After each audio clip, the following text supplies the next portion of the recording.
Good evening and welcome everybody. I'm Councillor David Fields and I am Vice Chair of the Regeneration, Culture and Environment and Overview Scrutiny Committee. We're here today to meet on the 15th of August 2024. I must report the previous chair has ascended to the Cabinet, so I'm sure we'll all send our congratulations to him. And I'm sure we'll all welcome seeing him on the other side when he comes for scrutiny in a few months' time, as I note the appreciation on my left-hand side. So therefore, we will need to go to our first item of business, which is the election of a new chairperson for this committee. So can I make it open for nominations, please? Hello, Chair. Could I nominate Councillor Field, please? Thank you, Councillor Jackson. Do I have a seconder? Yeah, I will wholeheartedly second that. Oh, okay. Thank you. Thank you. Are there any other nominations? Okay, well, it appears I'm chair, so thank you very much, all. And thank you for the honour of chairing this committee. I know we've got a lot on, and I'm really looking forward to working with everyone. Obviously tonight we're talking around the local plan and our tenancy strategy and looking at some of the budgets after the first round. So it's going to be some really important scrutiny tonight, so I look forward to that. And I hope we really use this committee to help strengthen Medway and make sure that we're getting good policy out there. So thank you, everyone. So therefore, there's a vacancy for a vice chairperson. So again, does anyone want to nominate anyone to the position of vice chair? I would like to nominate Councillor Cook. Thank you. Any seconders? Councillor MacDonald, I think, beat you there. Councillor Jones, apologies. Thank you. Happy to second, yeah. Thank you. Okay, are there any other nominations for Vice Chair? Okay, thank you. So, congratulations, Councillor Cook. I think technically there's apologies. I'm not sure where putting a Vice Chair for the meeting is tonight, whether we go now. Is there anyone who wants to volunteer to Vice Chair tonight at all? I will volunteer myself. Cool. Thank you, Chair. Excellent. Is that approved, everyone? Great. Thank you. Okay, so the second item of business, could we see if there's any apologies for absence today? Councillor Galvin? Councillor Fern. Thank you. Any other apologies for absence? Councillor Jones? I'm substituting for somebody, I think Councillor Cook. That's a good start. See if we can all get the substitutes ready. Thank you. Councillor Lawrence? Thank you, Chair. Councillors Etheridge and Lammas. I'm not quite sure which of my colleagues are substituting for who, but thank you. Yes. Thank you. Thank you very much. Are there any other Councillor Osborne? Thank you very much, Mr. Chair. I'm substituting for Councillor Maritime. Thank you. Any other substitutes? I'm substituting for someone as well. Thank you, Chair. Is that Councillor Animation? Excellent. Thank you. And Councillor Mandarakis? I'm also subbing for someone. I gave Demoiler's name, I'm not sure now. Councillor Campbell. Thank you for that. Councillor Campbell, thank you very much. Thank you all. Is there any other substitutes? Is Councillor Williams, are you a substitute? You're on the committee, aren't you? Apologies. Yep, you are on the committee, aren't you? It's not sorry, apologies for that. Because I was wondering if there's a full house there. Excellent, thank you all. Thank you. An auspicious start there. On to the next business. Can I sign the record of the meeting held on the 13th of June 2024 as correct? Agreed. Thank you very much. I was going to look for a pen. Excellent, because there was actually a signing. Okay, thank you all. On the next item, any urgent matters? I don't believe there are any, are there? No? Okay, thank you. So, moving on. Are there any declarations of disclosable pecuniary interests or any other significant interests tonight? Yes, Councillor Mandarakis. So I did email Bhupinder about it. I'm not sure as yet, but I'm a council tenant, so I don't know if I can sit on the tenancy strategy.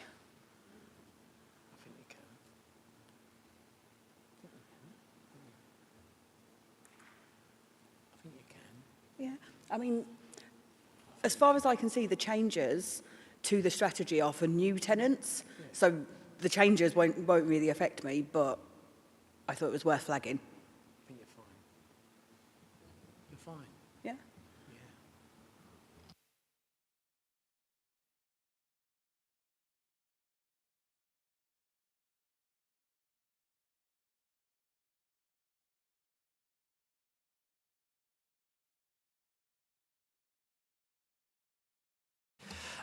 Councillor Mandarakis, are you a secure tenant? Yes, I think. Excellent. Okay. I think, therefore, because there is no change in impact in existing secure tenants, therefore there is, I will rule that shouldn't have pecuniary interest. Is that fine? Yep. Any objections? Yeah. Okay. Fine.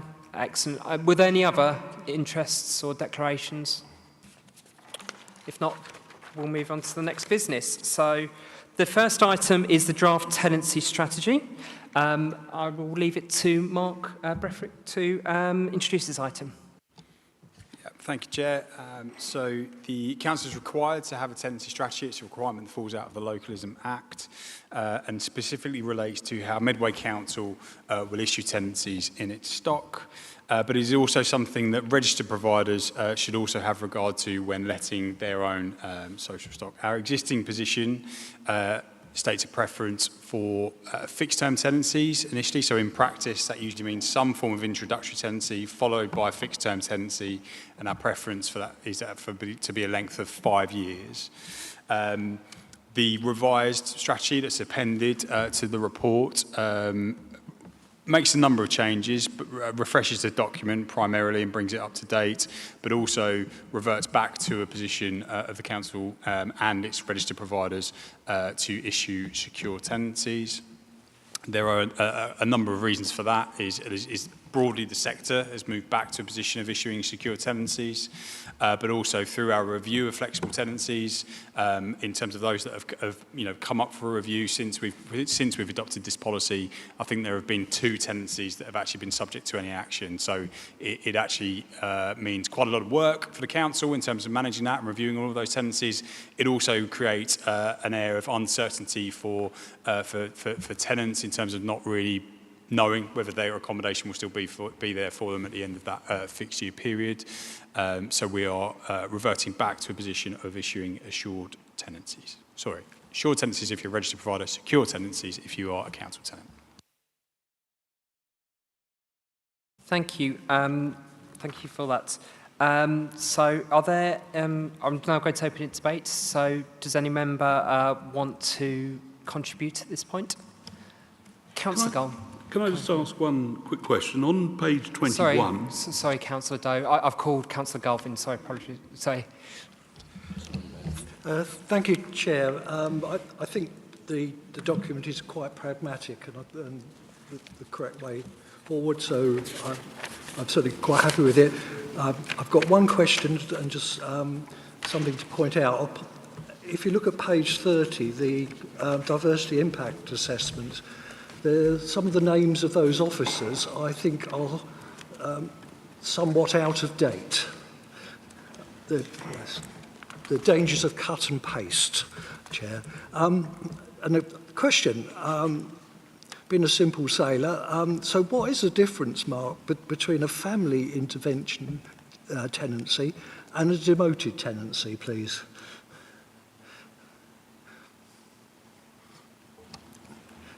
So, sorry, is there a particular page, just to help? I think that's, hang on, I'll see if I can get back in here again. It's fairly in the beginning of the document, if I remember rightly.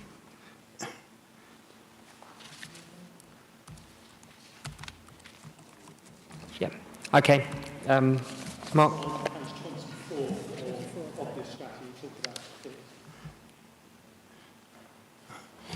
It's a really good question, Councillor Golvin. I probably need to take that one away and just clarify the differences between the two. I believe it's around the circumstances under which they're used and the status of the tenancy, but I'll confirm that and I'll come back to you if that's okay. Thank you, Mark. Councillor Doe. Thank you, Chairman. Can I just refer to page 21, where you talk, obviously, that 93.5% of the council's properties meet the decent home standards, which, of course, is another way of saying 6.5% don't, which I'm... what is the situation with those? Are they... is there some reason why that's still there?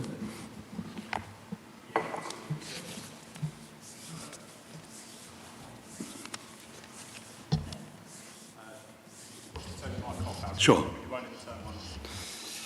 Thank you. There we go. So essentially, decent homes percentage, as a percentage, typically the pattern it follows is at the beginning of the year, we will start the year with a lower decent homes figure than we end the year with. And that's because all of the components that make up the decent home standard, so that will be the age of the kitchen, the age of the bathroom, at the beginning of the year, those things will fall out of compliance, and then through our asset management programme and our investment programme, we will go around and replace those kitchens and those bathrooms. There's always an element of those that don't end up meeting the standard because either access has been really tricky and someone doesn't want, you know, someone, we typically see this with some of our older residents where actually they don't want the hassle of having a contractor in there to replace, you know, rip out their kitchen and replace it with a new one. So those properties will be picked up once the property becomes void again. So we always aim to get back to 100%, but won't always get there. But for anyone who wants an element of decent homes replaced, it will be on a programme for that year to get it replaced, essentially. Thank you. I just wonder if somebody doesn't want one of the... I mean, we've had this discussion, I know, in the past, but where somebody doesn't want, for example, their kitchen rearranged or whatever because they've got an ancient sink or something of that sort, or the bathrooms, are we within our rights to enable them to carry on being beneath the decent home standard for any period of time, or are we at fault? If in other words, are there regulators that could actually impose that? Yeah, so we will often go through the process of asking someone to sign a waiver, essentially, if they don't want a particular piece of work done. But it's a really fine balance between, you know, not doing that piece of work because someone doesn't want us to, and us needing to do that piece of work because actually that kitchen or that bathroom is no longer safe, or we're not happy with the quality of it. It is something that the regulator of social housing will look quite closely at, and they will look to ensure that, one, we're taking steps to get access to all of those properties that we think we need to. Two, that we are, you know, that we are seeking really clear waivers from tenants as and when they don't want works done.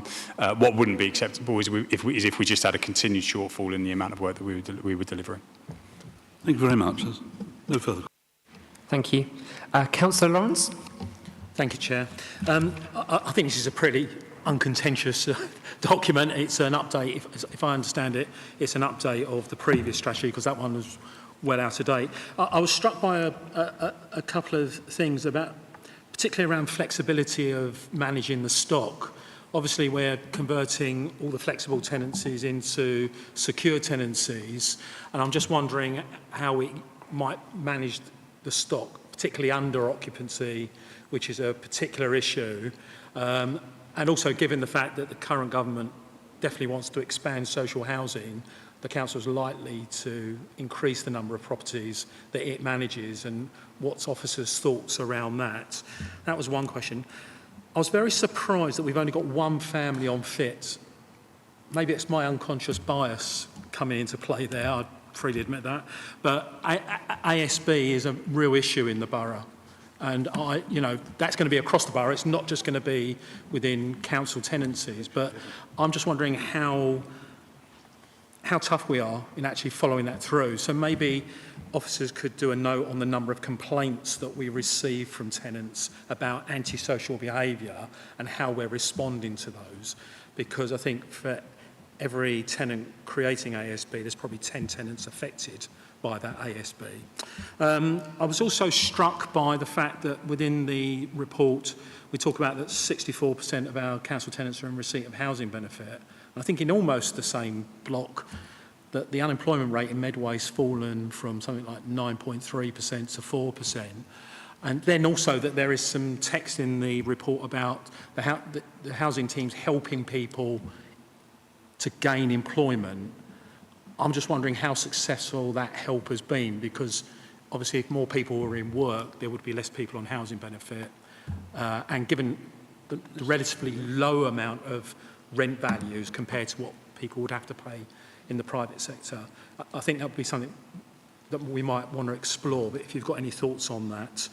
And then I know members have talked about tenancies for key workers, and there's nothing in this report about that. I'm just wondering if that's on officers' minds, or maybe in the administration might be thinking about that, especially if we're going to be expanding the number of social houses within the stock. Thank you, Chair. Thank you. Thank you for the questions. So in terms of managing the existing stock, so when flexible tenancy started, it would have been pretty much all of our tenants would have been on a secure tenancy. So it would have only ever applied to tenancies that we had issued since the point that we adopted that strategy. The tool, as it were, of flexible tenancies wouldn't have solved kind of freeing up stock for anyone that was on a secure tenancy, essentially. So we still have had a lot of work to do, and that is really important, because we do see people that are living in homes that are too large for them. What we aim to do, so one is what provision can we develop or work with that's attractive for people to move out of a large-sized family home and into something else. And we've got a pretty good track record in the housing revenue account of delivering bungalows. Centenary Gardens, it's 32 bungalows in our most recent phase of new build in Twiddle. We delivered 9 bungalows there. So with the ambition of doing exactly that, of freeing up those homes. So there's a thing about supply and attractive options for people to move out of homes and into something else. There's also the incentives. So actually through, if someone's living in a home that's too large, they'll be spending more money on heating it than they need to. They'll be paying kind of contents insurance on a bigger property than they need to. And in some cases, people will be kind of financially penalised through the benefit system if the property that they're living in is too big. So there's an element of kind of financial incentive that we work through to say, actually, if you move to this type of property, supporting someone to be able to do that, because that's also an important thing, is not everyone wants the upheaval of moving home. So supporting people to arrange removals, sort out utilities, they're all the things that we would do in a positive way to try and encourage someone to move. This does leave us without the ability to force someone to move, and that's always, but it's about making that as appealing as we possibly can and providing the services around it. On the use of family intervention tenancies, there has only been one, and that was our first one. So I think this is very much it's certainly a tool we want to use to tackle antisocial behaviour, but certainly my team and our legal team as well, who have a role to play here, have had to go on a bit of a learning journey to get that to work, and we want to review the impact that tenancy has. So far, we're seeing that is quite a positive tool for us to be able to use, and we've been able to see real improvement. So it's certainly something. I'm not saying there shouldn't be more people on them. I'm saying we probably haven't done that work yet, but we would look to use that as a tool in the future to be able to do so. On antisocial behaviour numbers, we've got those. I don't know them off the top of my head. I'm happy to share them, and also employment work. I'll give you a note on those. In terms of tenancies for key workers. At the moment, in terms of housing legislation and the council's allocations policy, it wouldn't allow us to offer social homes or social rented homes to key workers. That we're going to review that policy, so that may be something that comes through that piece of work. But there is also something around more intermediate rent products, so kind of discounted market rent, that type of thing, that we're having conversations with a Medway development company and others around whether there is a market for that type of thing. Still a lot of debate about who's a key worker now, and it's all shifted around quite a bit. But something for us to look at, certainly. The other challenge for the council, particularly in terms of our social stock, is we've got such acute need in terms of temporary accommodation. You'll see the budget papers later on. It would be challenging for for me to make the case for investing housing revenue account headroom in terms of key worker accommodation at the moment, because we're still losing multi-million pounds worth on the private sector in terms of temporary accommodation. So there's focuses for us at the moment. I'm not saying it's something that the council shouldn't be doing at all. I think it's just more likely to be an intermediate rent product, working with a registered provider or through Medway Development Company. Yeah. Thank you. Next. Sorry, just a quick comeback on that. So there was the point about housing benefit and work, which would be interesting if you could answer that. I take your point on flexibility. I did have another question here about tenancies that are passed on from one generation to another, and whether there's you're having any thoughts about that. In terms of the key worker, I think the point here is we've got a dearth of people like GPs, and it's a vicious circle of we can't provide services because those people can't find housing. I think somewhere down the line we need, as a council, to try and find a way of breaking that. But I do take your point about temporary workers. And just on the ASB, is the ASB only relating to what happens in the home, or would it be, for example, Councillor Osborne's favourite subject, the Barnfield recreation site, whether a tenant was involved in antisocial behaviour and breaking the vehicle PSPO, for example, would they fall into the ASB provisions? Thank you. Yeah, thank you, Councillor Lawrence. So in terms of housing benefit and work, I'll get a bit more information from the team on that, if that's okay. I think what I would say is that the age demographic of our residents that live in council stock is on the upper end as well, and we run things like shelter schemes, so you're always going to see kind of more elements of housing benefit in those areas than you perhaps would more widely. But I can give you a specific breakdown on what that looks like, how many of housing benefit, how many housing element of universal credit, and then what work we've done to get people back into work. I think in terms of antisocial behaviour, really tricky. So as many members will know, the council stock is subject to the right to buy, and therefore you end up with strange concentrations of social stock and private stock that are together. So where things are happening in a property, it's really easy for us to define that, and it will either be an issue for our landlord team or it won't. In other areas, we will have areas where residents our tenants essentially may engage in antisocial behaviour that is outside of the home. That's where we take a more collaborative approach. So we would work with the police. We might be working with other registered providers just to identify what those issues were and what steps we could put in place. Thank you. Councillor Pitt. Thank you, Chair. I'm glad it's recognised that the issue about key workers. As somebody who does work in care, I remember standing outside my house clapping nurses and so on. I was glad to do it. But I'll be thinking in my head, what about us lot that work in care on the front line? Many of my colleagues, it's a very low-paid job. Your incentive to do it may or may not be finance. It is a job that isn't necessarily academic, but it is a job that does require a high level of skill, and you get that through experience that you learn on the job. But before you know it, your colleagues moved on. And knowing some of the members of staff, their temporary accommodation was definitely an issue. So if there ever was a way of changing the policy, is this something that would be legit for us to do, to ask for that policy to do with allocating priority to key workers, something that we could ask to be looked at again, please? So on our work plan already for the service is to look at our allocations policy. So that would come to this committee for pre-decision scrutiny. You would be able to refer to the Cabinet any recommendations that you thought necessary, but through consultation and engagement with members, we would pick up the key themes and make sure they were reflected.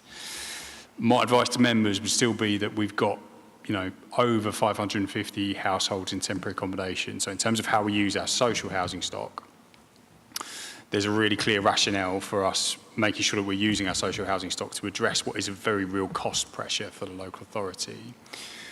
where I think we can do more in the key worker space is through our work with registered providers. So when we deliver a scheme, or when a scheme is delivered through Section 106, for example, a percentage of that will be for social rent, some of it will be for shared ownership, and some of it might be for first homes. We can look through that process as to see what we can do for key worker accommodation. But I'm very conscious we haven't tested that appetite amongst registered providers. The other option that we've got as a local authority would be to look towards Medway Development Company, for example, to see whether they could deliver something for key workers, which is an active discussion, in terms of looking at the opportunities there. Now, obviously, the members and the cabinet can decide to review the allocations policy. But we would struggle to create a clear rationale for housing key workers above the other corporate pressures that we have. And it's not just people in temporary accommodation, it's care leavers, it's people that are in residential care, all of those things that are real financial challenges for the local authority as well.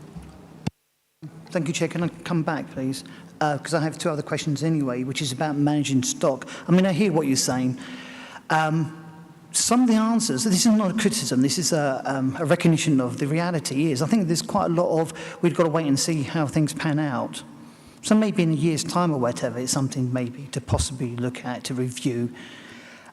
So on the issue of managing stock, if we end up having a significant greater number of stock that we've got to manage, I know this is like a broad question, but can you give us any idea of our ability as a council to manage that? Because obviously the resource is quite huge. I'm fully aware of what goes into voids. As part of my job, my day job, is managing a property. And you would have thought just getting a void ready again would be relatively straightforward. But for some reason, it's always much more complicated. It takes much longer than you would expect it to. And I've got a separate second question, which is, when you have designated work that falls off over the financial year, you haven't been able to get around to it for whatever reason, does it just go back in the mix, or does it go to the top of the ladder, the tree, or whatever, with a focus to get that done first? Is there a priority for it, please?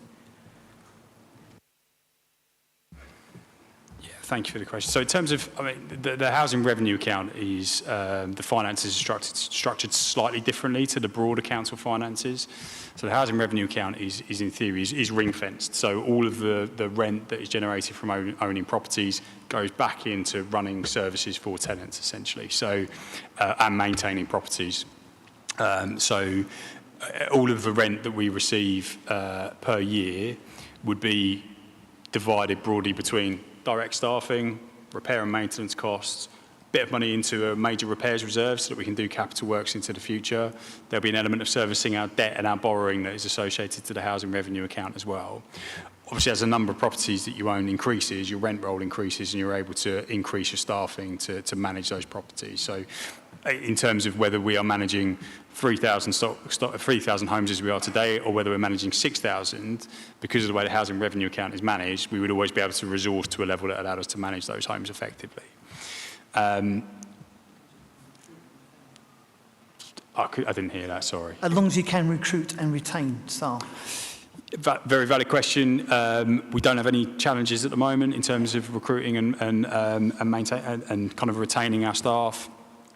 We do a lot of work around kind of professionalism and professional pathways through the Chartered Institute of Housing that are really good levers. We'll always have an element of turnover as any organisation. But yeah, if we had to, if I was given the unique challenge of managing another 3,000 homes tomorrow, I'd be relatively confident that we could resource it well enough. Voids is a challenging position, so just because of the age of homes that are becoming empty now and the amount of works that need doing, performance on voids in Medway is more challenging than it has been, and it's not something we do directly, we contract out for it. So there's a continued focus on making sure voids are turned around in a balance of timeliness, but also good quality, and that's a really difficult balance to strike. But we have a contract. We have a large contract as well, because it's the same contract that does all of our repairs and a lot of our planned work. So again, there's the capacity within our contractor to be able to deploy teams into voids to get them ready. But it still can be challenging, and some voids we will encounter more challenges than others. We do see particular problems with pests.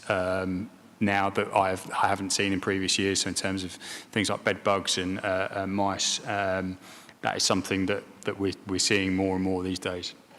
And that has an impact on kind of just how quickly you can get a team in to work on a void. In terms of outstanding work, so if for example, we were due to do 100 bathrooms and we only did 90, the 10 that weren't done would go to the top of the list of the work to be done for the next year. It would be carried over in that way. Thank you. Councillor Jackson. Thanks, Chair. This is my first time, so I'm just reading through it. So I'm just looking at the vulnerable tenants.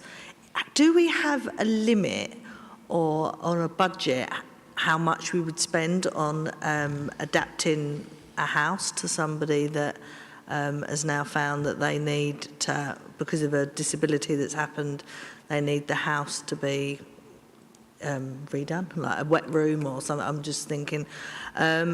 And if so, and we go in and do the work, when they leave the property, is that house then ring-fenced for somebody else that would make use of that property, or does that property just go back into the stock for anyone to bid on? Yeah, so broadly we will apply the, there will always be very unique circumstances, so this isn't a blanket approach, but typically we would apply the same principles that we apply to the Disabled Facilities Grant, which is capital money that's received through the Better Care Fund and goes into private homes and private rented homes, which is a limit of around £30,000 for adaptations. So that's broadly what we would be looking at as an upper cap. There might be circumstances when we would do more. So if we saw some really unique and challenging needs that couldn't be met in any other way, we'd always consider that on a case-by-case basis.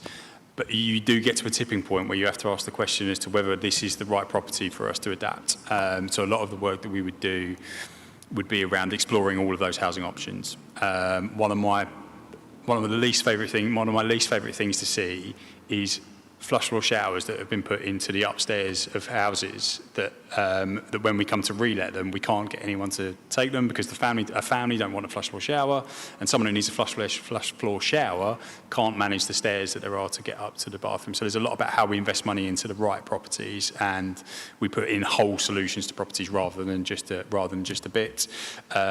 When we come to relet a property, we would always prioritise it as far as possible for someone else who needed those adaptations, and we work with our colleagues in adult social care to assess people at the beginning of, at the point that they approach the council for assistance. We'll establish what their needs are, and then we'll go through a matching process to say, this property that has a ramp and a through-floor lift, this needs to go to a person that needs those adaptations, and we'd match those up. Brilliant, thank you. I mean, just on that point, in terms of that, I'm looking at 5.6, and this is referring to tenancies of general needs housing units. Is there any, for those that have specific needs for the housing units, like the adaptations as we've just been discussing, are those generally in secure tenancies, or do they tend to have flexible tenancies, and are those impacted by any of these changes here? So that's section 5.6, page 15 of the big pack. Sorry, Councillor, could you just give me your question again? Just so I can... So the question is, in section 5.6, it talks about general needs housing units. Yeah. And that's what we're referring to in scope for this, I understand. I just wanted to confirm whether specific needs, non-general needs housing units have separate tenancy types. Yeah, thank you. So, so general housing needs is basically it's not got a specific designation within our stock, and we only really have two designations. We have general needs, or we have sheltered housing. We've never issued anything other than secure tenancies in sheltered housing for obvious reasons. So that this is just making a point that it just applies to that group. Excellent. Is there anyone else who wants to pop in on this debate at all? Okay. Well, thank you. I mean, this is a great paper and great to see the fact that we're looking to put people on more secure tenancies in our stock. I think housing security is a key matter for many people, and actually for many of our community, having secure tenancies really helps to build foundations in their lives. So it's good to see that there's going to be a big reduction of those that have less secure tenancies, and that's there. So thanks for introducing this paper, and I'll pass over to the Vice Chair for tonight to make a proposal. Thank you, Chair. The recommendation is that the committee agree that the draft Tenancy Strategy 2024 proceeds to Cabinet with a view to approval in October 2024. The draft strategy is attached as Appendix 1. Do we agree? Agree. Thank you. Thank you very much. Okay, we'll move on to the next agenda item, which will be on the Medway Local Plan Regulation 18 consultation. I understand there will be a short presentation to introduce this, and then Mark, Dave and Andrew will be available for questions. Thank you. Chair, thank you very much. Members, firstly, apology. Some of the slides that some of you who have attended briefings from us will have seen before, but I think it's useful just to set the context. So, as I said before, a lot of people, when they think about the local plan, immediately jump to homes, but the local plan is far more than that. It's about communities. It's about supporting existing communities, developing communities. It's about placemaking. It's about the environment that people live in. It's about protecting and enhancing our stunning environment that we've got, but also providing a fantastic environment for new development coming forward. It's about infrastructure. You all know how constrained Medway is. We need to tackle the issue regarding car and road. So it's about addressing those issues. It's about electric, it's about the bike, it's about walking, but it's also about water, it's about power. It's about all the other infrastructure that's needed to support Medway's growth. I will talk more about homes. And then finally, it's also about education and jobs. It's about giving our youngsters the skills they need to get highly paid jobs that they enjoy. It's about keeping the students from the university here in Medway, but also providing the jobs that Medway people need and want. So, we did a consultation last year at Regulation 18. It was a very high-level consultation, resetting the vision and objectives for the plan. We initially thought that because of all the work that we've done over 11 years, we can move from that to a Regulation 19 draft plan. But it became clear in the consultation responses we were getting to that, and in discussion with the Government Office, that we needed to do an interim step, which is what we're calling a Regulation 18B. It's where we set out options which will enable us to deliver on that vision and those objectives. So that's what this is. It is very much a consultation. Nothing is set in stone in relation to this. It sets out three broad and very different growth options. Within that, we're also setting out an indicative spatial strategy with a preferred option. And it includes some strategic and thematic policies for people to comment on. It doesn't include allocation site policies because we haven't allocated any sites yet. And then it will provide greater certainty moving forward to the people to everybody who's interested in the local plan and the future of Medway up to 2041. The consultation goes on between the 15th of July and the 8th of September. It's about producing a plan for Medway which will take us up to 2041. As I said, it's about delivering on our vision. It's about sustainable development and a green future. It's about health and well-being, about strengthening those communities that I've touched about, jobs, developing skills to enable us to be competitive within the country, and hopefully to get people as proud of Medway as I am, and all of you are as well. So, key issues for us that we're looking at through the local plan. And this consultation. environment. And the environmental pressures to deal with that growth. Climate change runs and will run all the way through the local plan. We need to tackle that. Medway also has some habitats and landscapes of international and national importance, particularly out on the Hoop Peninsula, and also around our riverside areas. We need to protect and enhance them. And then in terms of creating placemaking in Medway, we need to provide that green networks, we need to provide the open space, that green lungs within Medway. We are adjacent to a river, we've got to address flood risk. But also, linked to climate change, we've got to address water management. We must stop wasting water. You will also know that we have some air quality management areas throughout Medway. We need to tackle that, but also make sure that in addressing our growth, we don't make air quality any worse. We actually look to improve that. In terms of waste management, that's looking at the waste hierarchy, so it's about recycling first before we look at landfill and disposal as the last option. And it's about sustainable energy. Solar panel, air source heat pumps, ground source heat pumps, building on the building regulations and the way that they are improving. Housing. We have a really high housing need in Medway. We're in a housing crisis. We're in an affordable housing crisis in the country, in the southeast, and in Medway. Using the government methodology, we need 1,658 homes a year.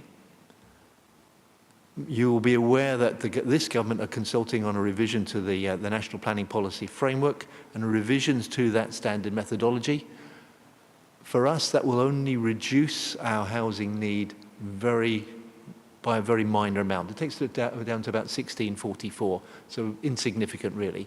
So that's in a way that's good news because it means that we can continue to plan the way we have been doing. So for the local plan up to 2041, we've got to look at delivering 28,000 homes. We have a number of sites which already have planning permission or under construction. If we take those out of the 28,000 and along with the allocation for windfall sites, that means we need to find new sites for around 22,500 homes. That's about 15 Rochester river sites, just to give it a visual context. Can't hide that. That's not something where we're going to notice that. That's going to have a big impact on Medway. So we need to plan for it. We need to shape it, and we need to make sure that everyone is benefiting from that there's a social regeneration. So in relation to housing, we've got to move away from delivering just what, and I don't wish to be critical of them, but need to move away from what's been happening to a degree with developers providing what they can deliver easily for the greatest profit. We need to meet our housing needs, and the only way to do that is through having a local plan.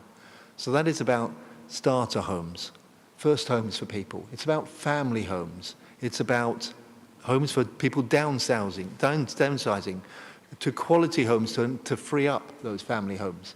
It's very much about delivering the affordable homes that we need in Medway.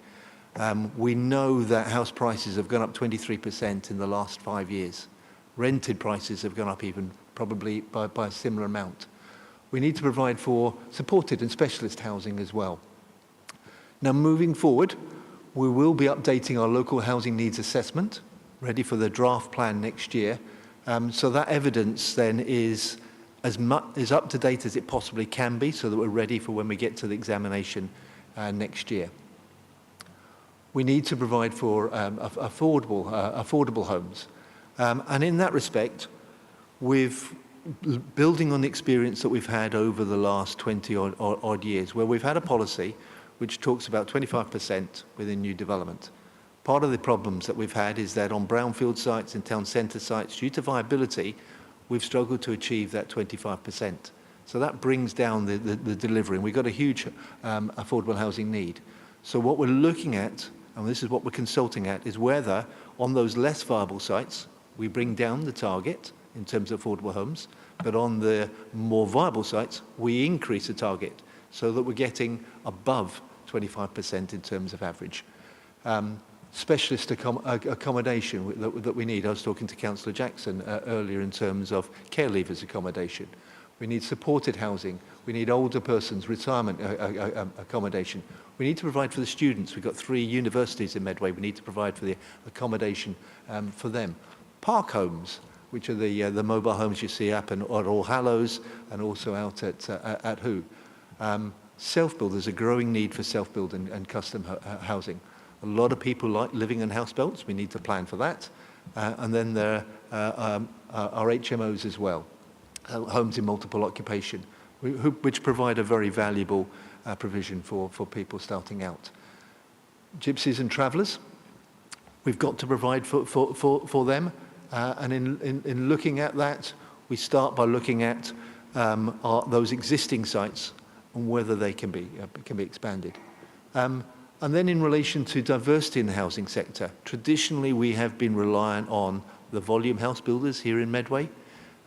If we're going to meet that housing need and build to the quality we need to diversify that. So we very much need to continue what we're doing, including encouraging more SMEs building here in Medway.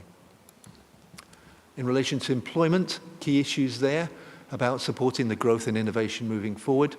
So we want employment land that boosts investment, encourages companies to say, move out of London, come down and set up their jobs here in Medway. We are only 32 minutes from Medway, so why don't their businesses come here and provide employment for our people living here in Medway? We want to encourage start-up businesses. We've got the Innovation Centre. We're going to have the Innovation Hub in the Pentagon Centre. We've got that creative industries along Chatham Intra. Let's facilitate that. And then let's create the jobs that Medway people deserve and they need as well. We've got to look at the opportunities for these in sustainable locations. Town centres have a role to play. Town centres are really, really important. We know how our town centres have suffered over the years, like is common with a lot of town centres around the country. But let's revitalise them, and the local plan is looking at that. We want to continue with our strategic sites at Grain and at Kingsnorth. They will provide for different needs.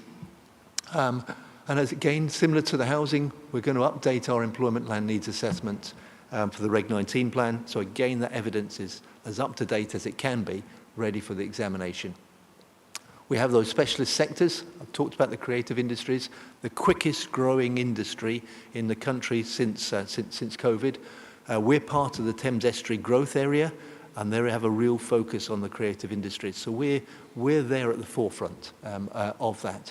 We've got some amazing heritage and landscape, so let's build on that in relation to tourism and the rural economy. I've talked about retail centres. And the communities also come into those town centres. And when we need to work with our young people to give them the skills that they need. We've got our universities as well.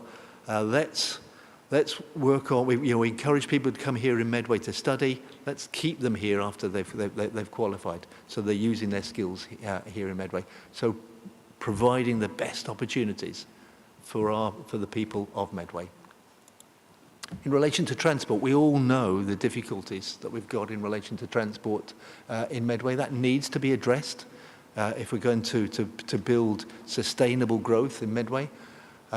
We've got to look at maybe moving away from the over-reliance on the car, so looking at that multimodal travel options, the bus, the train, and other options. Looking at what impacts the growth will have on our transport networks, how can that be mitigated? We've got a river running through Medway. I know it's been talked about for a long time, but what about river taxis? I actually am talking to people now about the delivery of river taxis, but we need that access, those stopping points for them, the piers. Marinas, both for leisure craft and for houseboats as well, we need to encourage that, and that riverside infrastructure in terms of the piers. In terms of getting people out of the car, we've got to give them options. I've talked about buses, I've talked about rail as well. But in relation to walking, let's give Let's provide more attractive places for people to walk, be it for social or for work purposes. And also safer cycling for people around Medway and Wheeling. Our strategic transport assessment, as Andrew to my left here knows very well, that at the moment, the first piece of that is finished. You won't be surprised that what that's saying is that in meeting our growth needs, if we don't deal with the transport network, Medway's going to grind to a halt. That will be no surprise to you at all. So the next pieces of work that we're looking to provide there is, how can that be mitigated? What will that mitigation mean? And what will it cost to deliver that? And how will that be paid for? Will it be paid for by developers? Will we need to go to the government and say, we can meet our growth needs, but you need to help us on this? And then obviously we've got the decision likely to be made on around sometime before the 4th October on the Lower Thames crossing. And what impact does that have on Medway? Sorry, infrastructure. This is absolutely critical. We can't just provide homes. They need to come with the infrastructure necessary. Now, I'm not saying that we haven't been trying to do that through development over the last 20 years, but with a plan, we can be very clear in terms of what is needed on infrastructure. Our communities can tell us what is needed to come forward with that infrastructure, be that education, transport, green spaces, health, community services and facilities and utilities. And as an example, we're doing a lot of work out on the peninsula with a community infrastructure framework group. We need to look at open spaces. It's very important in terms of people's health and well-being.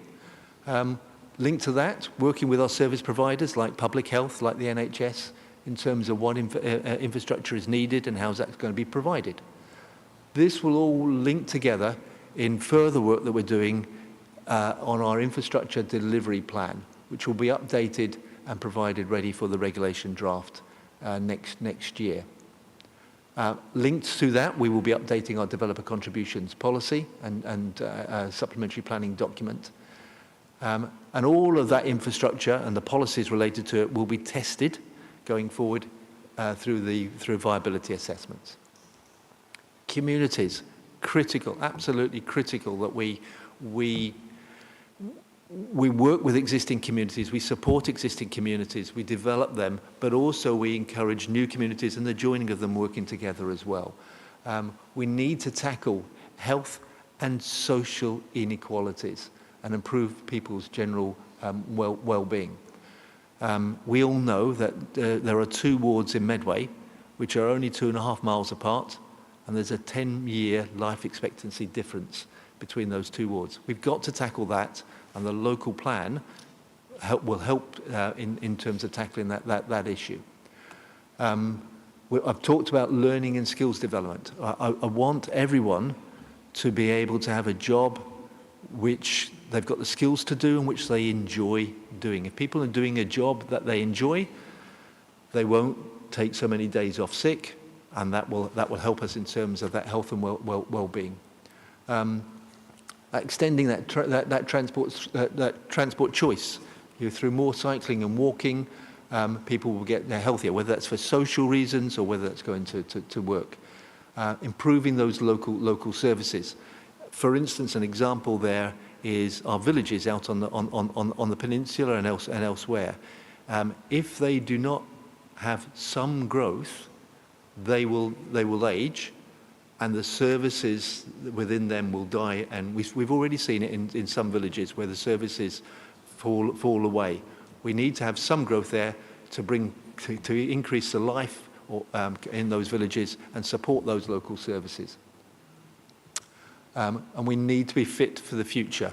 We need to provide jobs which are resilient, but also think about what jobs are going to come forward in the future. Who would know that in terms of digital, there would be this demand and this much jobs created by that? Who wouldn't have known that 20 years ago? I've put this here, and these are all interrelated in terms of all of these things here. Touching on housing, if we can provide homes which have the space standards that people want and need, and the facilities in them that people want and need, and are energy efficient so that they bring down their costs, their daily costs, so they enjoy living in those homes. We also provide people with the education and the skills to get high quality jobs. So they've got more money in their pocket. They've got more money in their pocket and their housing costs have gone down. They've got more money and resources. They can provide food on the table. Now, again, we all know that in the last 3 years, we've got 2,500 more children having free school meals. Now, if we tackle some of these issues, we will help to bring down that pressure. So all of these things, friends, families, communities, the surroundings, coming out of your house and being able to see trees, be close to local services, to see your local community there, to engage with people, to be able to go for a walk, that will also all help with our health and well-being. And if people are healthier, they don't go to they don't go to doctors so much, so it reduces that pressure as well. So, moving forward, developing a spatial strategy. We know what our housing needs are. We know what our growth needs are. What the next step is to find, well, what land is available for that. There's no point in allocating sites which are not available. So we do a call for sites with landowners, with developers, with land promoters to see what land is available for employment, for gypsy and travellers and for homes. These are the sites which were put forward by them for our consideration. So I'm not saying that any of these or all of these are acceptable, but these are the sites which are available for our consideration. But we know Medway is not a blank canvas. We know there are lots of constraints. We've got some stunning countryside of national and international importance, but we also have some high flood risk areas as well. We've got some high quality farmland. We've got some amazing country parks and parks generally, and we've got some incredible heritage in Medway. All of that is constraints to development.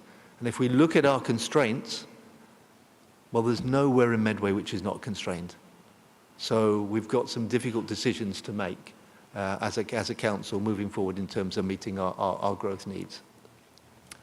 So we know that we know what our needs are, we know what's available, we know we're highly constrained. How do we move forward here? So the first thing that we need to do is to look at brownfield first. That's what we should be doing, that previously developed land. But we do know that that will not meet all our growth needs in terms of number and choice of homes and employment. So we then need to assess all those other sites as well, particularly considering sites which are some larger developments where if we get a larger development, we can then bring in more services and facilities and infrastructure to serve those sites. So building all of that, we've come up with 3 broad options, 3 very different options of growth across Medway. We have a preferred one, which we're consulting on. So option 1 is about maximising urban regeneration on brownfield sites, on those waterfront sites, because they're the most sustainable, they're the most accessible, and we'll increase we can increase the density on those. It will limit the pluses, is it will limit greenfield development adjacent to those larger settlements. It will limit suburban development. It would include some greenbelt release around Strood. But effectively what we'd end up with is tower blocks of London here in Medway. It wouldn't help us meet, not everybody wants to live in a flat, so it wouldn't help us meet all our housing needs. It will also be in conflict with some of our heritage constraints. It will also be in conflict with some of the urban design guidance we've recently adopted. So whilst brownfield should come first, that option of making almost everything in brownfield, we don't think is the appropriate option going forward, but we're consulting on it to see what the community feels. So that's what that this would see. So you can see that focus around Strood, Chatham, Gillingham, includes Chatham Docks, with some more limited development out at the Capstone Valley, reflecting the permissions that have been granted at Gibraltar Farm, East Hill. Also some development out at east of Rainham, that greenfield release to the west of Strood, and limited development around Hoo. Option 2 is the complete opposite of that. Option 2 is limiting the development of regeneration. It's limiting development on brownfield sites, so taking out Chatham Docks, taking out Medway City Estate, doing less in the town centres and maybe not making the most of those waterfront opportunities to sites.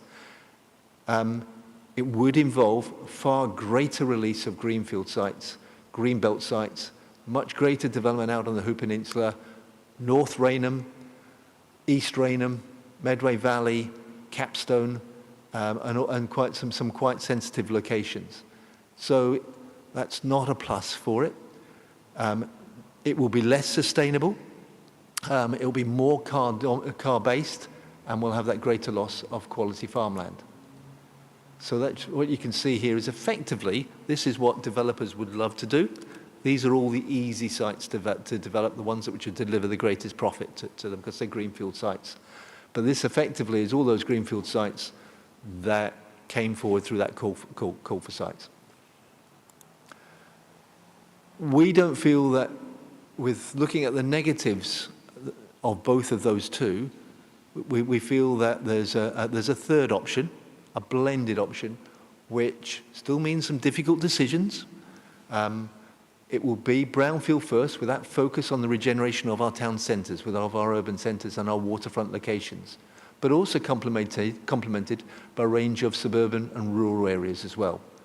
It will have about half of our need would be provided on brownfield sites, but will enable us to provide for that range of housing and types that we need here in Medway. It will enable us to get the density and heights of those regeneration sites, reflecting the heritage constraints, the design guidance. And this is our indicative preferred growth. So yes, we've still got that development in Strood, in Chatham, in Gillingham, but of an appropriate level. It includes Chatham Docks. It looks at some growth around Who in a way which hopefully will bring the infrastructure needed. It looks at employment out at Kingsnorth, but also some village expansion to keep those villages alive.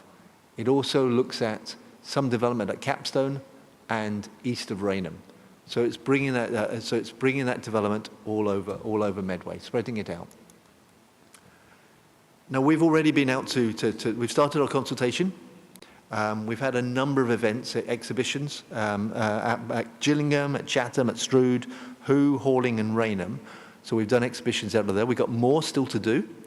We're starting to get some initial feedback. So this is some idea as to what people are saying to us. What we are finding is that there is an acceptance generally that there is a housing need in Medway. So very few people are saying to us, we don't need any more homes.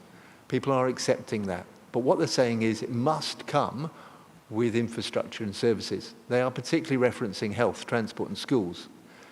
They're also saying that infrastructure traditionally has come too late. All the developments that we've seen across Medway, the infrastructure through Section 106 is coming too late, and they're not associating it with the development that's being approved.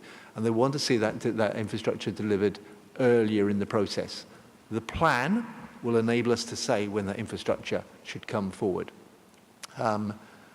They want Medway people to benefit from the homes.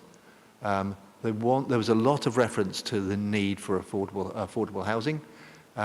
There were and are some perceptions about the impacts of people moving from London, where there has always been a migration of people from around the country down to Medway in the southeast. That will continue, but there's a perception that it's greater than it actually is. A lot of concerns, as you all have and I have, about congestion and traffic generated by development, but a recognition that we need to improve the bus service. A lot of people have been saying to myself and Andrew, we would get on a bus, but we don't know when it's going to arrive. It's going to be really costly, and we don't know how long it's going to take us to get to it in terms of our journey. There are people expressing different views on different sites, and it's interesting to hear that. Some supporting Chatham Docks, for instance. Some, understandably, not supporting Chatham Docks. That's quite understandable. As I said, some difficult decisions that we as a council need to make. There's a concern about the loss of good quality farmland to development and what that means.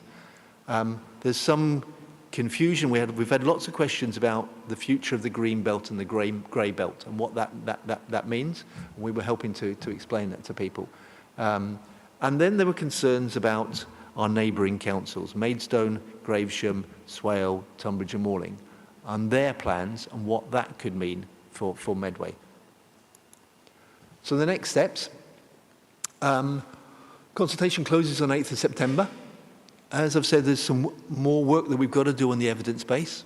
We're going to go through every single comment that we receive. I'm hoping that there is a lot of comments. We're working really hard in trying to get to everybody.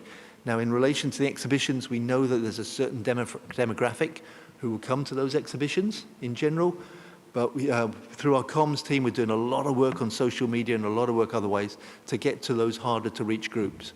And Catherine and Andrew and others are going out to the Youth Council and to some of those other harder to reach groups to actually talk directly to them and hear their comments. We will be looking at the MPPF consultation going further forward on what it might mean, plus other changes to in terms of planning reform. From what I'm reading at the moment, from what I'm hearing, its impact will be limited on us because our housing need doesn't change that much. What we're then hoping to do is to still be at submission to examination in mid-2025 and to have a plan adopted in late 2026. The next step will be what we call a draft plan, Regulation 19, and our intention is to bring that back to this overview and scrutiny committee.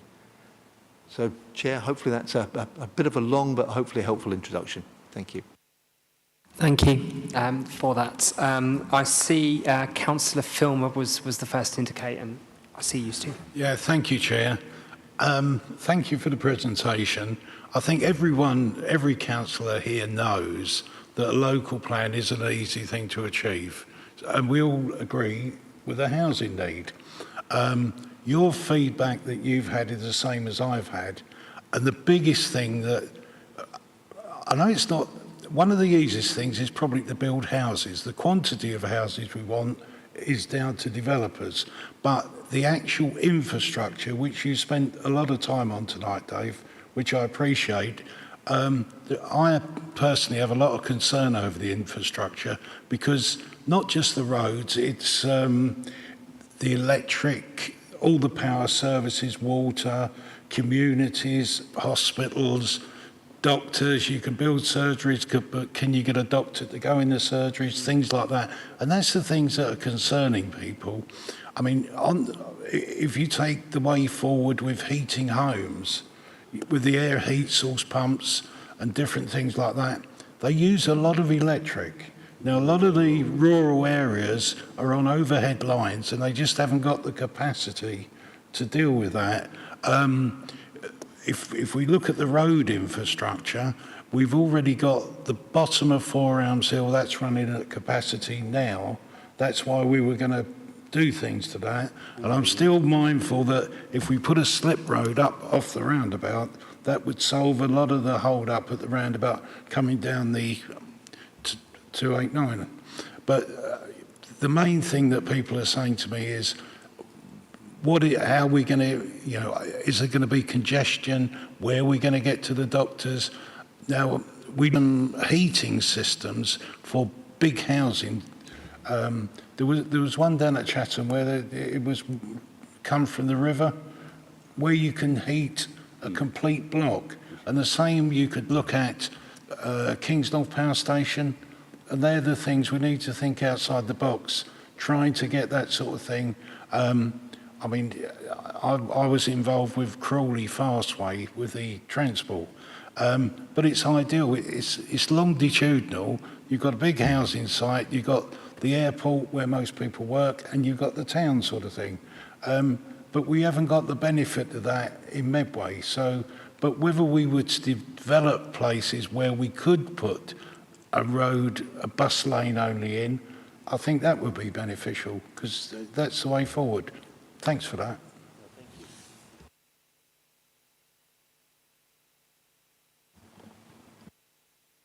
Thank you. And thank you for another fan of Bus Rapid Transit. Always a pleasure to hear that. Next, I have Councillor Lawrence. Thank you, Chair. I'm not a fan of buses, but there you have it. Okay. Can I just say to Dave, thank you for the presentation, and also thank you for the correspondence that you and I have been having on the new planning thing. That's been really useful. I mean, I had a number of sort of what I hope are strategic questions. I think that's what you're looking for tonight. My big concern is the urbanisation of some of the green spaces. You know, I've got a vested interest in the Hempstead and Wigmore end. You know, Capston's just going to become a part of a built-up area. Undoubtedly, you've got the Lidsing development there as well. And therefore, those communities are going to radically change. If we put a load of soulless, poor quality properties in that area, Hempstead and Wigmore ceases to be Hempstead and Wigmore, and it will have to become something else, which would be, you know, devastating. Saying that, some residents have told me that they are living in houses that were built on green field sites in Hempstead. So, you know, there is those things. I've got a couple of questions. Is this new, you talk about spatial development strategy, but in the new planning guidance, they talk about spatial development strategy in terms of cross-border. And I'm wondering how we're going to work that into the plan, taking account of Lidsing in the east, and then you've got a similar issue on the western side, haven't you, with Gravesham, and what difference that might make. Because, you know, once again, going to talk about Capston, we've got 3,500 houses potentially, but we've already got 2,000 houses from Maidstone Borough Council, which is a bit of a nightmare. I had some issues with the allocation on the types of housing. So we've built a lot of flats in recent years. There's a lot more flats. If you take Chatham Docks, it's 3,500, I think mostly flats. Then we're going to build a chunk of 2-bedroom houses. And then we're going to build a smaller number of 3- and 4-bedroom houses, if I've read the documents correctly. And I'm wondering, are we providing enough family accommodation in order to keep people in Medway? Because my biggest fear is, with mobility and the way jobs change, people might come here for a short period and then go off. And it's how do you build community if the population is quite transient in that sense? That was that question. The Lower Thames Gateway, the Lower Thames crossing will be an absolute disaster if we lose that. And I hope Councillor Osborne is already using his good office to talk to the right people to make sure that the Medway voice is heard on that, because I think that's vital to our development. In terms of transport, look, my feeling is that whilst there are a certain number of jobs in Medway, you've only got to look around and see the empty office spaces, for example, to see that not everyone works in Medway. People live in Medway, they travel to London. So what we're going to do about, for example, car parking at Rainham Station, as a prime example. Not everyone will want to get on a bus when it's -2, pouring with rain, got to get their kids to school. We're going to have car transport. Now, that may become a greener form of transport, but we've got to be thinking about these things. It's absolutely essential. If we build 28,000 houses, I'm assuming that's probably 60, 70,000 people, 35,000 adults maybe. Where are those people going to be working? Are they going to be working in Medway? Are they going to be working outside of Medway?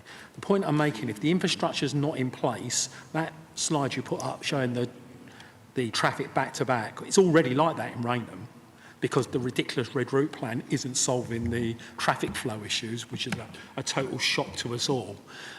So unless we build better roads, and the roads are in place before we put the houses, I was sort of struck when I was driving around the Ashford area, the roads are already laid out. It's almost all laid out, and then they build the houses alongside it. And we definitely need that type of strategy. Just on a couple of other things, I had 25 points, but I'm not going to cover them all today. I'm looking at some of the retail areas. We know retail is a very difficult area at the moment. Some of that's down to the way business rates are charged. It's down to changing shopping habits. I'm wondering whether we're being too ambitious in terms of the amount of retail in our centres. And would we be better off reducing the amount of retail and trying to create different types of spaces that will still attract people. There's nothing worse than seeing boarded up shops. You know, it just creates the wrong thing. But if we constrain the retail into a quite tightly defined area, and then we add other spaces around it. I'm lucky enough to do a bit of travelling on business, and when I go to places like Spain and Italy, you actually see these wonderful entertaining spaces and community spaces with cafes and bars and restaurants, and then the retail sits just outside of it. And actually, they're great spaces. Now, for us, we've got to deal with things like antisocial behaviour to make sure those places are welcoming in order for them to be the really biggest impact. I think that's it. As I said, my biggest fear is the urbanisation of my bit of Medway, if you like. I know I'm being a bit selfish talking about that bit of Medway. And, you know, I feel sorry for the guys opposite because they promised to look after Capstan Park not long ago, a bit like they promised to look after Chatham Docks, but that's all down the Swanee. Sorry, just one other question. I did notice in the new planning guidance that Greenbelt, given over to housing, 50% of it would need to go to social housing. My question is that 25% rises to 50% as a sort of a standard, what's that going to do to viability of schemes? You know, when you look at, later on in the report, there's the update on the Chatham developments. You know, some of those flats are like £325,000 each to build. Some of them are only £99,000 each. But for me, if you make the social housing element 50%, are developers going to go, yeah, I'd really love to build on that, but I can't make that work? Yeah, and finally, and then I will be quiet, I promise, how do you make sure it's brownfield first? What is going to be the driver so that a developer goes, oh, do you know what, that bit of space outside Capstan, I'd really like to build some houses there because it's nice and easy, it's clean, I haven't got to worry about what might be 2 metres below the ground. You know, I'm thinking about St Mary's Island, for example, where when I moved to Medway, that's where I went to. And then I read all the warranties on what you could and couldn't do, and one of them was you couldn't dig down more than 8 feet, just in case. But yeah, so how are we going to make sure that it is brownfields first? Yeah, and you know, thinking about Medway City Estate, you know, if we start allocating housing there, does that send the right message in terms of people who might want to come and invest and build businesses? Sorry, that was all over the place, but I hope you got a good feel for it. Thank you, Chair. You got that? Yeah. I mean, firstly, Councillor Filmer, thank you for your comments as well. They're really, really helpful. Lots of points, as Councillor Lawrence says, there's lots of points made there. That, I mean, if I can take the urbanisation and the adjacent councils, absolutely, we need to make sure that, and we've got a duty to cooperate currently with those adjacent councils. So that's not a duty to agree; it's a duty to cooperate, and we need to work with them. We need to understand their plans. With Maidstone, they're at a much firmer stage, as you quite rightly point out, Councillor Lawrence, in terms of Lidsing. That meets their housing, helps to meet their housing needs, which is great for them. Really happy for them. But its impact it will be on Medway in terms of the education, the sports facilities, the open space, and all those other things. So we're working with Maidstone Council in relation to the supplementary planning document, which will come forward on that, where we need to make sure that the impact on Medway is mitigated. And that's absolutely critical. In relation to that urbanisation that you talk about, be it in Capstone, be it Rainham, be it wherever, we need to make sure that we are planning to avoid those soulless estates that you talk about. We need to make sure that it's got the open space, that it's got it builds those communities. It has those green lungs within it. It has that separation, so you still maintain that identity. We need to make sure that comes forward, and the plan will help us do that. In relation to types of housing and flats that you've talked about, understand totally there's more work that we've got to do on that in terms of what it actually is our housing need. So we've got to do a local housing needs assessment. We need to do more work on that.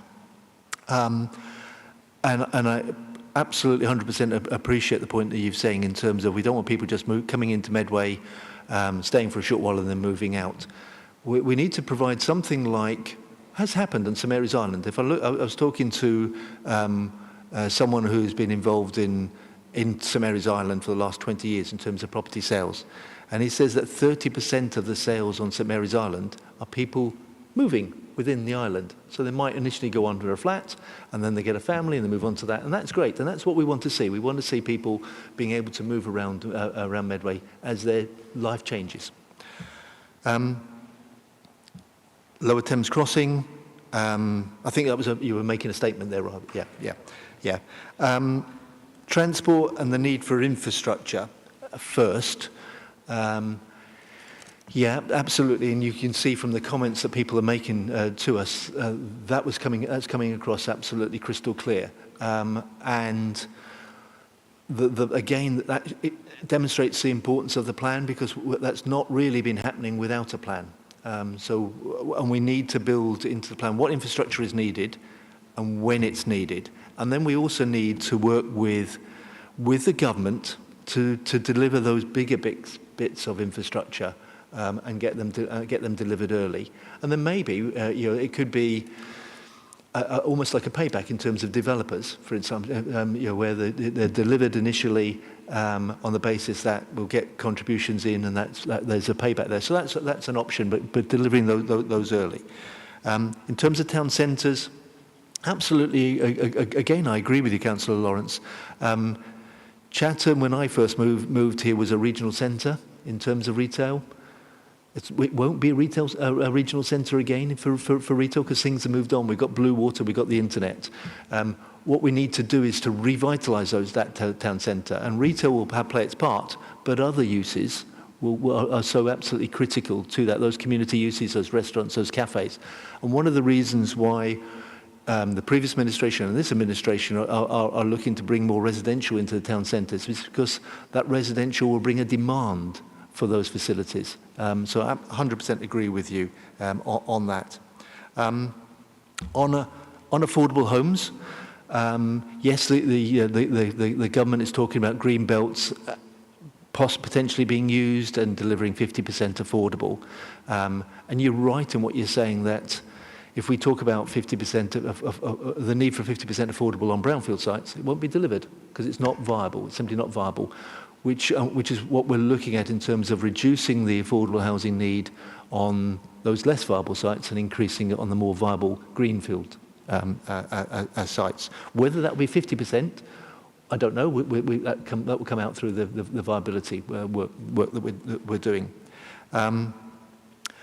Medway, and then you've touched on Medway City Estate, and again, it's something we've got to carefully consider. The sites coming forward in Medway City Estate at the moment are particularly VT Rice. I've got 3 different sites on Medway City Estate. They want to stay in Medway, but they want an economy of being on one site. They can't find that site on Medway City Estate. We have got a site for them, which we think will be appropriate. To fund that, it means that those existing sites in Medway City Estate come forward for redevelopment. But that could be a mixed use. It could be a mixed use with some commercial or whatever on the ground floor and residential above there. But it needs to be carefully done because you don't want just residential sat in the middle of an industrial estate with a disturbance there. So there's got to be some careful planning on that. And then finally, you talk about brownfield first.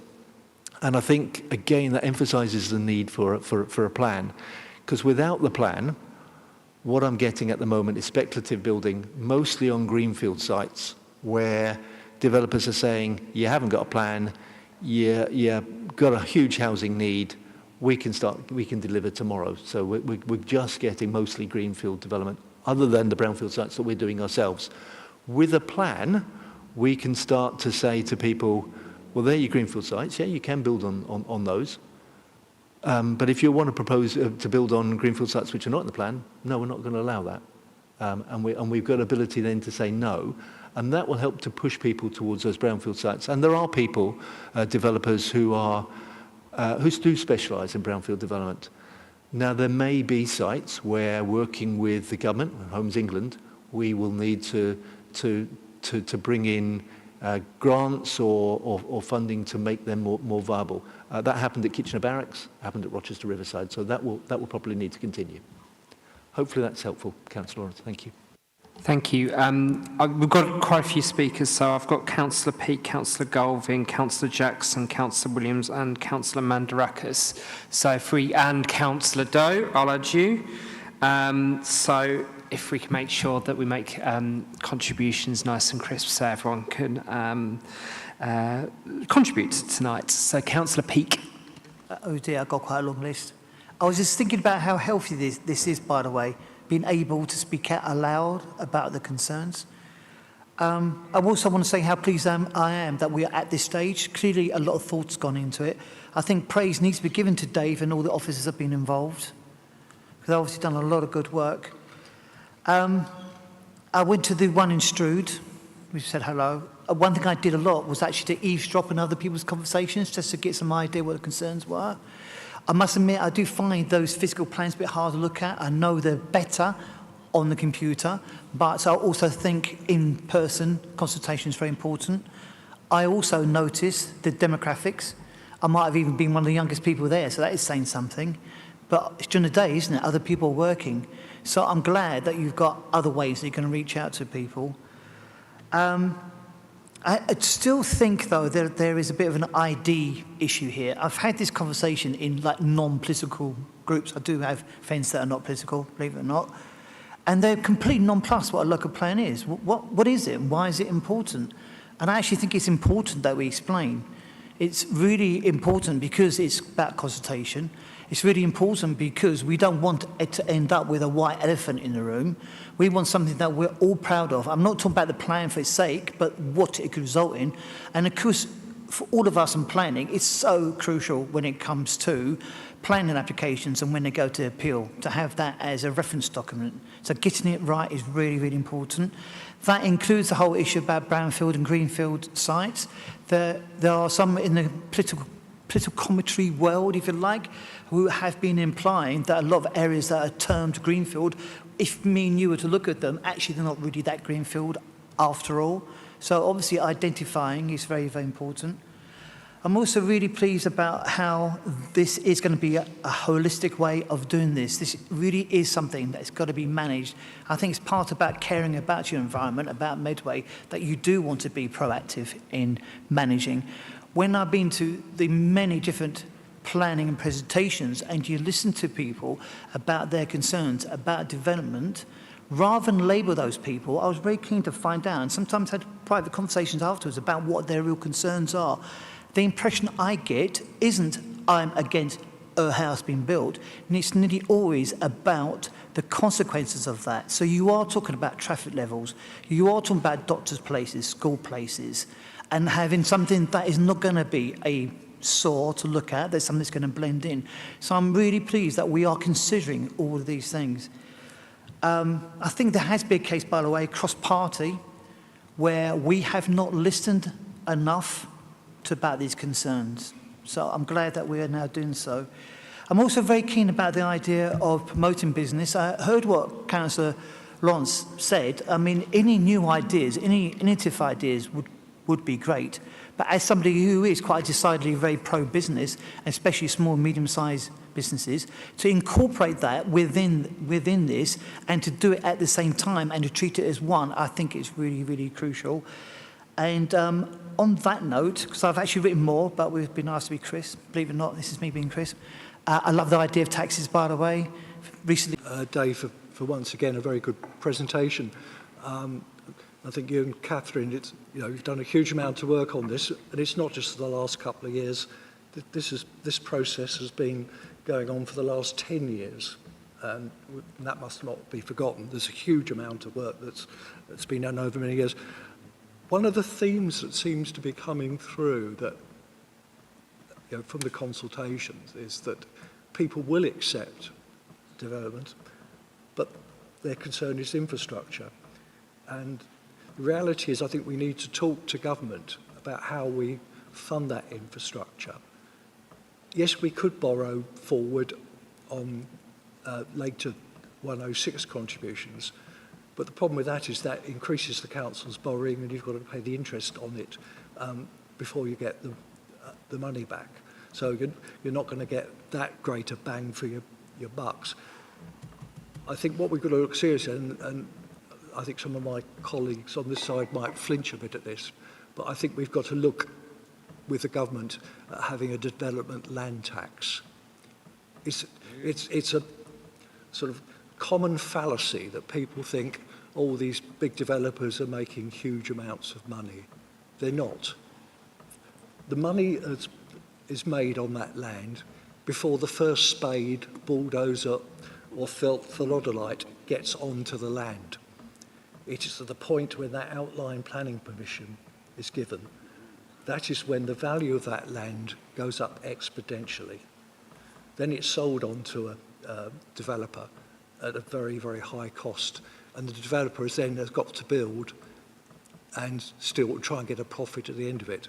So I think that's the point where the money should come from. We need to have a development land tax, so that huge increase in the value of the land, tenfold is not uncommon. And until we do that, we are not going to get sufficient money for infrastructure. Well, that's the sort of looking at the macro figure, but I've just got a couple of little things, Dave, if you'll forgive me, that are very minor but very important. In policy DM1, we talk about floodwater management, and I think this I'd like to see put in the plan is, in my ward, I've got a road called Mackenzie Road on the Dargets estate. It's possibly one of the highest points in the whole of Medway above the river sea level.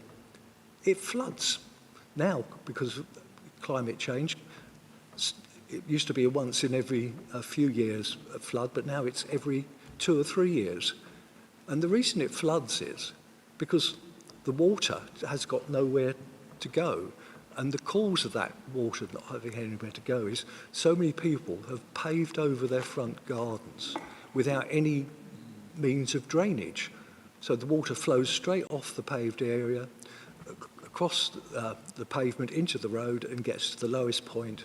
And there's 2 or 3 houses in Mackenzie Road that get it. So I would like to see something in the policy DM1 to look at sustainable urban drainage, but so we can, before anybody else gets planning permission to pave over their garden or have a crossover, they need to have proper drainage. I don't suppose we could do it retrospectively, but certainly for any new ones that come along. Looking through at policy S7, the Green Belt one, which I think we've only got 5 or 6% of our area that is Green Belt. But do we have any sites in there that would be considered as grey belt? Because, you know, that would... So, the other policy I'd like to have a little dig over is T4, that, you know, we're talking about downsizing. And certainly something I wanted to do with MDC was to encourage for the flats that are built in Chatham to be of lifetime standards. You know, there's a lot of us in this room, I think colleagues will forgive me, but and like myself, who are rattling around in large homes, you know, family type accommodations with only 2 of us. And I think we need to make that move so people can downsize and release those family homes. But the flats they move into, they've got to be assured that, you know, it's going to be suitable for people who get mobility issues as we all of us get older. And the other thing I'm curious about, right at the end of the document, you talk about heat networks. We did a considerable amount of work on that when I was a portfolio holder, and I'd be interested to know, is that work still carrying on? And just one or two other little questions. How are we going to make sure that this plan is kept up to date? Because I believe, you know, it's going to be very much a role. If you, how are we going to build that into the system that we're going to have that regular review? And just a point that perhaps colleagues opposite could take with them is that under the last administration, we had a little group called DPAC, the Development Plans Group, which met very, very regularly. It's my understanding its equivalent has now only met once since the election.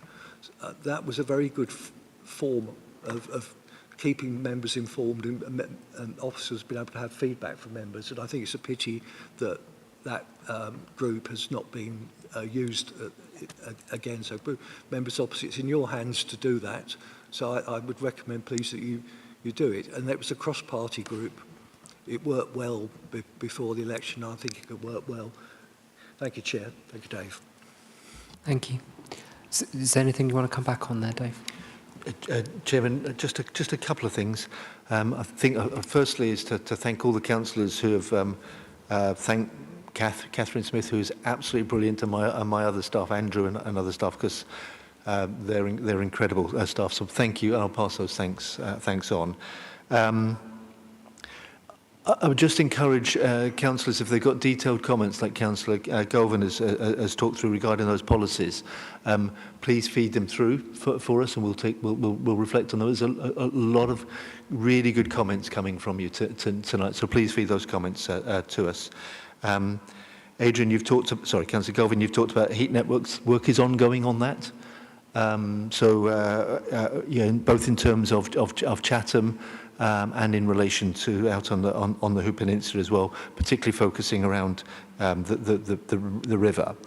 In terms of how the plan can be kept up to date once it's adopted, what I would say there is the day after adoption, I think I'll allow my team to have a day off. And then the day after that, then we'll start the review of the local plan.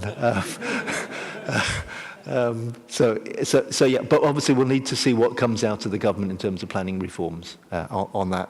And the question on DPAC, I don't think is a matter for me, but I'll raise it with the portfolio holder. Thank you. Thank you. Next, can I go to Councillor Jackson, please? Again, I've been to one of the consultations. It was brilliant. It was really good. It was lovely.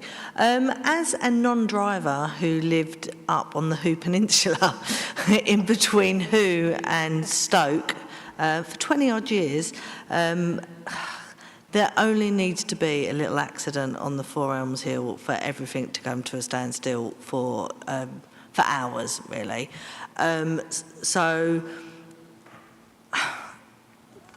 I've really think that the river taxis are an amazing idea because there's no other infrastructure. We've already built the road. When I first moved to Hoo, we used to go up Windmill Hill, and now we've already built it again. We can't just keep building and building it, so we need another way up there. I've been on the Mayor's cruises twice now, and it's so lovely just going up, you know, round the riverway to get to Hoo and see the King's North.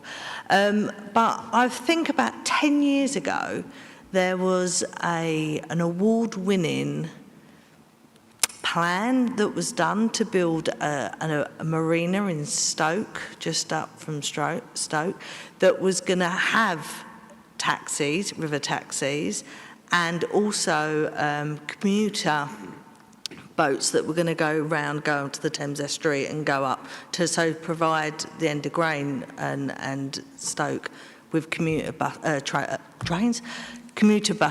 boats to go up to London as well, I feel like if we've already had something that's won an awards and for it, we should maybe go back and have a look, and maybe there might be some ideas there and how they were going to do it. That was just a suggestion.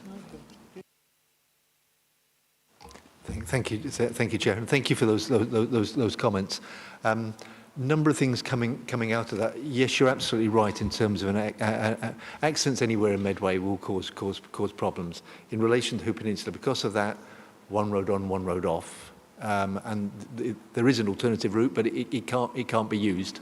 Don't tell anyone, just the people in who want to keep that way a secret. Absolutely. I think there are a number of things there. I think, firstly, I remember getting stuck because I live out in the Hood Peninsula as well. So I remember being stuck trying to get home from work on that. On one side of the Four Elms Hill was where the accident was closed, but they then also closed the other side.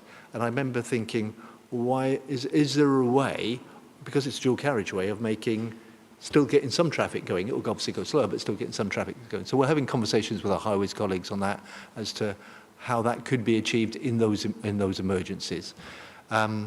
River taxi is definitely something, and there is a real conversation going on there.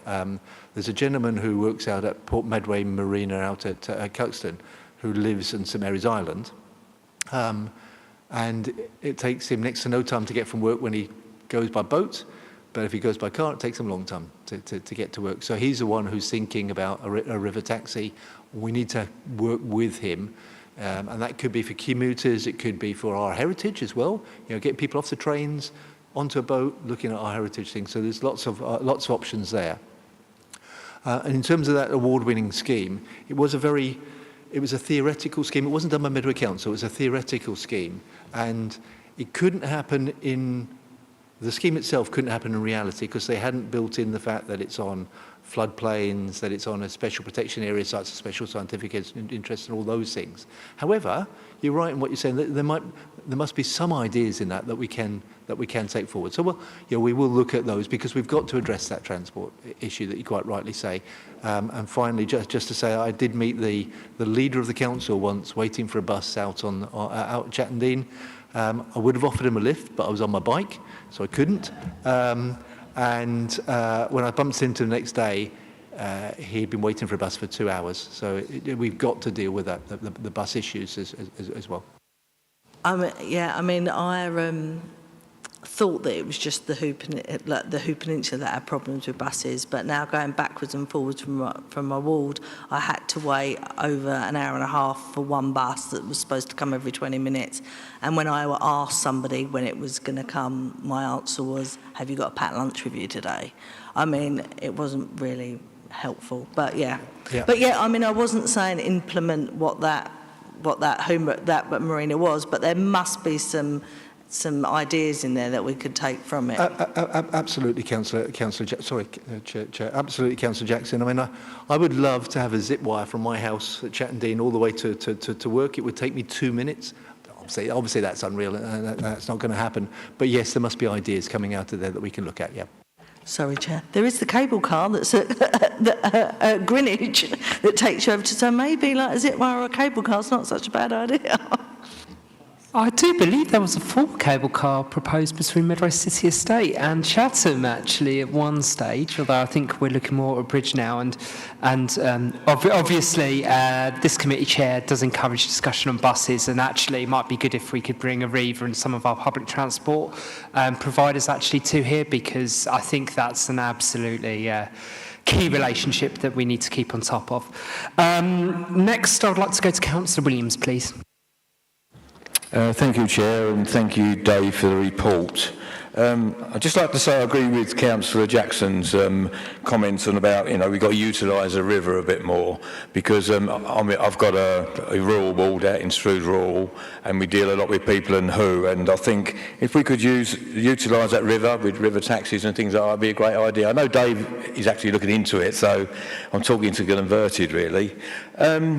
Firstly, Dave, it's more comment than anything, just feeding back for some of the things people have said to me out there. So it is going to be a little bit peninsula biased, but some of it is, relevant to everybody. So I'm pleased to see the new local plan coming forward and look forward to the results of the consultation.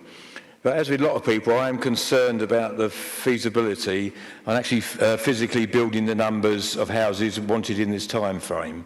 And maybe in the future we could go back to the government and negotiate some new targets, because they've got to be achievable. In my ward and other peninsula wards, members and residents are concerned at the overdevelopment effects on the local environment and think there should be minimising development allocations on the Hoo Peninsula because of significant environmental impact and loss of green belt and top-grade highly productive agricultural land needed for national food security. I think we can all agree that the peninsula is a very special area of Medway and should be treated as such. I think also most residents of the peninsula accept there's going to be some development, Dave. You know, all NIMBYs out there, they might think we are, but people do accept, you live out there yourself, Dave, and I think a lot of people do accept there's going to be development. But they feel that it needs to be, obviously, the right numbers, in the right places, adequate infrastructure and transport links, and say the infrastructure built before we build houses. That's one of the points that came up. And also the services to match, you know, health, water and all the other services we talk about. Now, I know Dave, I say I hope, I know Dave and the councillors continue to work with the ward councillors, parish councillors and interested parties on the peninsula to get the best and least destructive outcome for the peninsula as the local plan goes forward. And I know, Dave, we've been out there, we've had several conversations with you, Dave, so I say it's a bit peninsula biased on this, but I think some of the points are relevant. And also on top of that, Dave, I'd like to thank you and your team for all the work you've done over the years building up to this, and look forward, hopefully, a local plan that will satisfy everybody. Thank you. Well, that's quite a wish. I'm not sure, Dave, if you want to respond to that, but that's... Chair, I'm not sure I need to respond. I think Councillor Williams was reflecting the comments that were coming from his constituents, many of whom made the same comments to us when we've been out there. Thank you, Councillor Williams. And Dave, I think we'll have other conversations in the future, I should think. Thanks, Dave. Councillor Mandarakis. Hello, so this is fairly brief. So I want to talk about cycle paths. It's quite granular, so it's not the wider local plan. It's just, within Gillingham, I think some of the one-way streets are lethal where they're really small. I wondered if what scope there was for making a route that goes from kind of the lower half of Twiddle, rather than having to go all the way up to the A2 to find an off-road cycle route, something that would just kind of take you straight through to Gillingham High Street, which is not just a personal thing because I cycle that route, is lethal. And then you mentioned consulting with the youth service.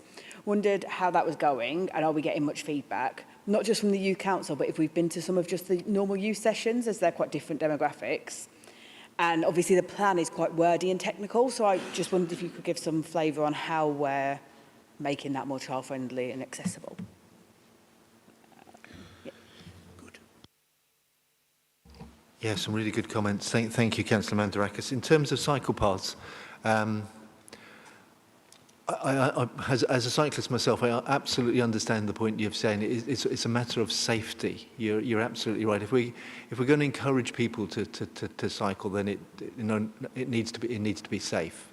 And I know people will say, well, Medway's hilly and therefore people won't cycle. But with electric bikes more frequent, and the hills aren't that restrictive now. It is that safety element which is what's putting people off and puts me off to a degree as well. So we need to look at that. We're working with our highways team on that. So I haven't got solutions for you at this moment in time, but it's a really important point. Youth service, Catherine and the team are going to the youth council, and I know you accept that. We need to do more work. We are going into schools and talking to them. We've got a lot of, and you're right, this document is very wordy.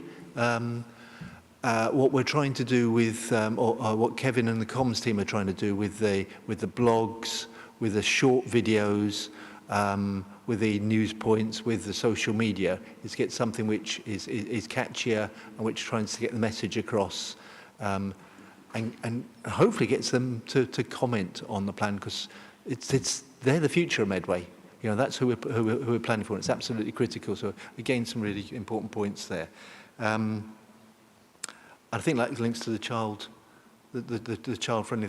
We are talking to our the child-friendly Medway part of the council and trying to get some advice from them at how we can engage, how we can go to some of their events, not dressed like this. Probably not me, maybe some of my younger staff who better relate to youngsters. But yes, how can we engage with that? So there's a lot of work we have done, and there's still a lot of work to do. But thank you. Okay, I've got Councillor Doe, Councillor MacDonald and Councillor Osborne. Is there anyone else who's likely to want to speak in this item? Okay, if that's fine, we'll go to Councillor Doe, please. Thank you very much, Chair. I think the important point on the brownfield versus greenfield site, obviously, not being a developer, I want to see brownfield sites developed, although I do recognise that a development of 22,000 or 28,000 homes on brownfield sites is not at the moment feasible. But what does concern me is I don't think that simply adjusting the amount of council houses that people don't have to build, developers, in other words, saying you don't need to build, instead of 25% or 30%, whatever, we'll make it 10% or none. That's still not going to do it. I mean, you've still got to provide the infrastructure, which can actually be quite complicated. You've also got quite a lot of problems with contaminated land, and also with what is there already. And always remember that when we're doing brownfield sites, there are people on those brownfield sites already, so you don't get a 100% turnover. You actually have to displace, if you like, 10 people in order to put 100 people on that site, if that's what you do. Sometimes you can't even do that. You can displace at 10 and produce 6. So, you have to be quite careful. One thing I think one needs to look at, and again, it's something which has been explored, is what sort of town centres do we want in terms of the accommodation? I mean, one item says, and I'm only going through the whole lot, I'm not saying in favour of this, but in America, of course, the town centres are very high. They have a lot of high-rise buildings in them, and that is the way in which they develop the brownfield sites so successfully, and how the sums stack up to a certain extent. And no pun intended. But, I think that's something which we've got to try and get a handle. It's no good just saying we'd rather have them on brownfield sites, and maybe we'll help the developers. Another thing, by adjusting the percentage. But the other thing I think we probably need to look at are things to deliver that. And unless we have ideas on how it will be delivered, it's no point in putting something in the plan without any idea how you're going to deliver it. And one of the ways in which I actually started to look at this was on the idea of a consortium, because I think that there are a number of interests that are there. I mean, if, for example, the developer, a reputable developer, the council, the government, which would have to come in with them, which all of this is going to depend on quite a lot of public finance being put into it, can work as a consortium together, then they can start to deliver brownfield sites. But unless you have that, just leaving it to, saying, well, we declare this area a brownfield site, we put a little ring round it, that's not going to get it built. One's got to have new methods of doing that.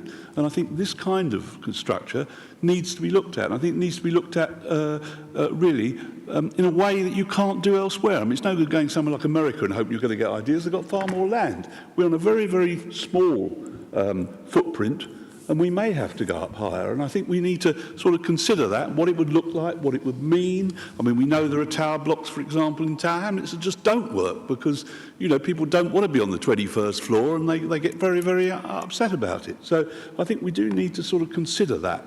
The other question of houses and families, again, if you're talking about houses, which I think we need to, because I think that everywhere the developments have been, we've virtually built flats. And the reason why they build flats is because they're economically much more advantageous to a developer. And I think that's something which if we want to have a family housing, then frankly you're going to have to expand more into your greenfield sites. So you've got to really think this through. I think also there is the question of how we actually work on that side as to whether we involve, for example, I tried when I was in charge of housing to attract more housing associations into Medway, by saying, come in, we will make life not exactly profitable, but we will make we present better opportunity than the place next door. And I think that's very, very important. In other words, what's your USP? And that needs to be, I think, clearly stated in the plan so that we do draw people in. Otherwise, we won't draw people in. On employment, I think that we can, tinker about with start-up businesses. I mean, I think I'm not in favour of doing that. But start-up businesses, again, are not going to really dent, unless you're very fortunate. I mean, there are some businesses which you've seen, which, in the computer field, where you get people starting with 3 people, and within 3 years they've got 50, But there aren't that many of them. And what I'm wondering is, we have for years been trying, I think, on and off, to attract a major employer into this area. There are some employers which, frankly, if you got them here, they would completely solve your problem almost overnight. And I don't know what effort we make to get these in or what the plan would envisage. But I mean, why should I, as a major employer of, say, 1,000, 2,000, 5,000 people, upwards, why should I come to Medway? What makes Medway different? And I think that's got to be clearly stated in the plan, and the opportunity to bring those businesses in. The fact should be stated in the plan that we're looking for that. And if we don't, we won't get it. So that's my view on that. On transport, I think that I know that a lot of people are in favour of everybody going everywhere by bus or bike, but actually you've got to think about the time factor. I mean, if you want to, I just don't think it's realistic. I think what we've got to do is to actually work within the preferences of people. And I think you can do that. There are, of course, things you can do. I mean, we can redo some roads. We're going to have to be quite careful because, I mean, one of the through routes is, for example, down the B2004. Well, you could easily turn that into a dual carriageway and ruin the environment completely, So I think it is quite difficult. But I do think there is an opportunity, for example, to extend our links with London. I mean, the Elizabeth line now stops in the middle of nowhere in Abbey, in Thamesport, really, Thamesmead. And I think that, we ought to be lobbying again within this plan which is going on to 2041. We should be actually talking to London about how we get those links in, whether there ought to be a direct tube or overground connection, because the one we have will certainly not be able to carry the weight of the amount of people that we're putting here. So I think that's something we need to really look at. And lastly, I think that the question of greenfield versus brownfield is also, I think, you need to look at London, because London, of course, was developed almost entirely before planning really came of age. And look what's happened. All that happens is what was once green fields has just become totally and utterly devastated with housing. And then you get ghettos and crime and so on. Now, if you can actually control that process, you have the opportunity, I think, Medway, to control that process. We all realise it will change, but I think what we need to do within this is really to spell out how we see the use of that valuable green land, what uses we want to promote on it, and so on. And I think those are real opportunities. I read the document about that, but it didn't seem to me to bring that out terribly well, and I think it should do. So that are just a few points that I wanted to make. Thank you.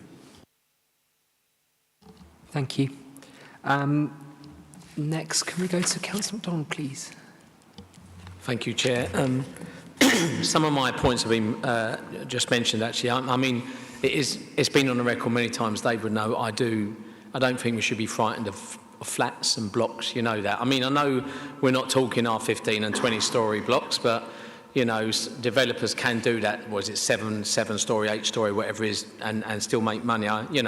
When you've got areas you can't build on, you can go up.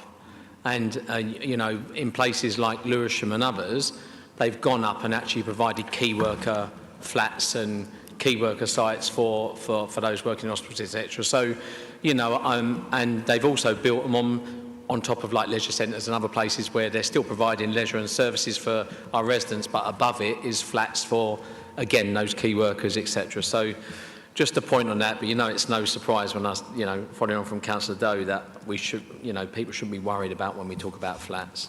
And if you do it properly, it's not going to be those ghettos. You can have proper communities. I was born in flats in an estate, and it was a good community to be brought up in. So if you do it right, it can be. I suppose for me, Dave, I was going to ask about health partners, because obviously, hopefully you are talking to our health partners and others, because obviously they've got estates, they've got places that are still sitting there, some of our trusts that maybe are not being used, and hopefully that discussion is go. Hospital is one of those places that they keep talking about they want to move or they want to extend. I'm not saying they are, but again, that's a big site, isn't it? There, if they were to go, we don't want to lose our hospital, but if they were, what discussions are going on with our health partners there? And finally, it's just about your other hidden, it's not just about the young people, it's about the hidden community. It's not a tick box. I know your team are good at this, but it's about speaking to like the VCS, the community sector, who reach those people that don't have a voice normally, but may give you some really good insight about where they live or where they want to live, or what their community, even though it's not affordable maybe, and they're living in some of those council properties, what they would want with their transport infrastructure and stuff. So again, I'm going to congratulate you because your team do very well on that. But I always say about that voluntary sector and about those hidden communities, we have to reach them, and it's not just a tick box. We have to really do some work reaching those, including our veterans and including others that need to be spoken to. So just some points there. Thank you, Councillor Donald. Councillor, did you want to respond to that? No, that's fine. Partners, Dave, but are you talking? It's just a reassurance on health, really.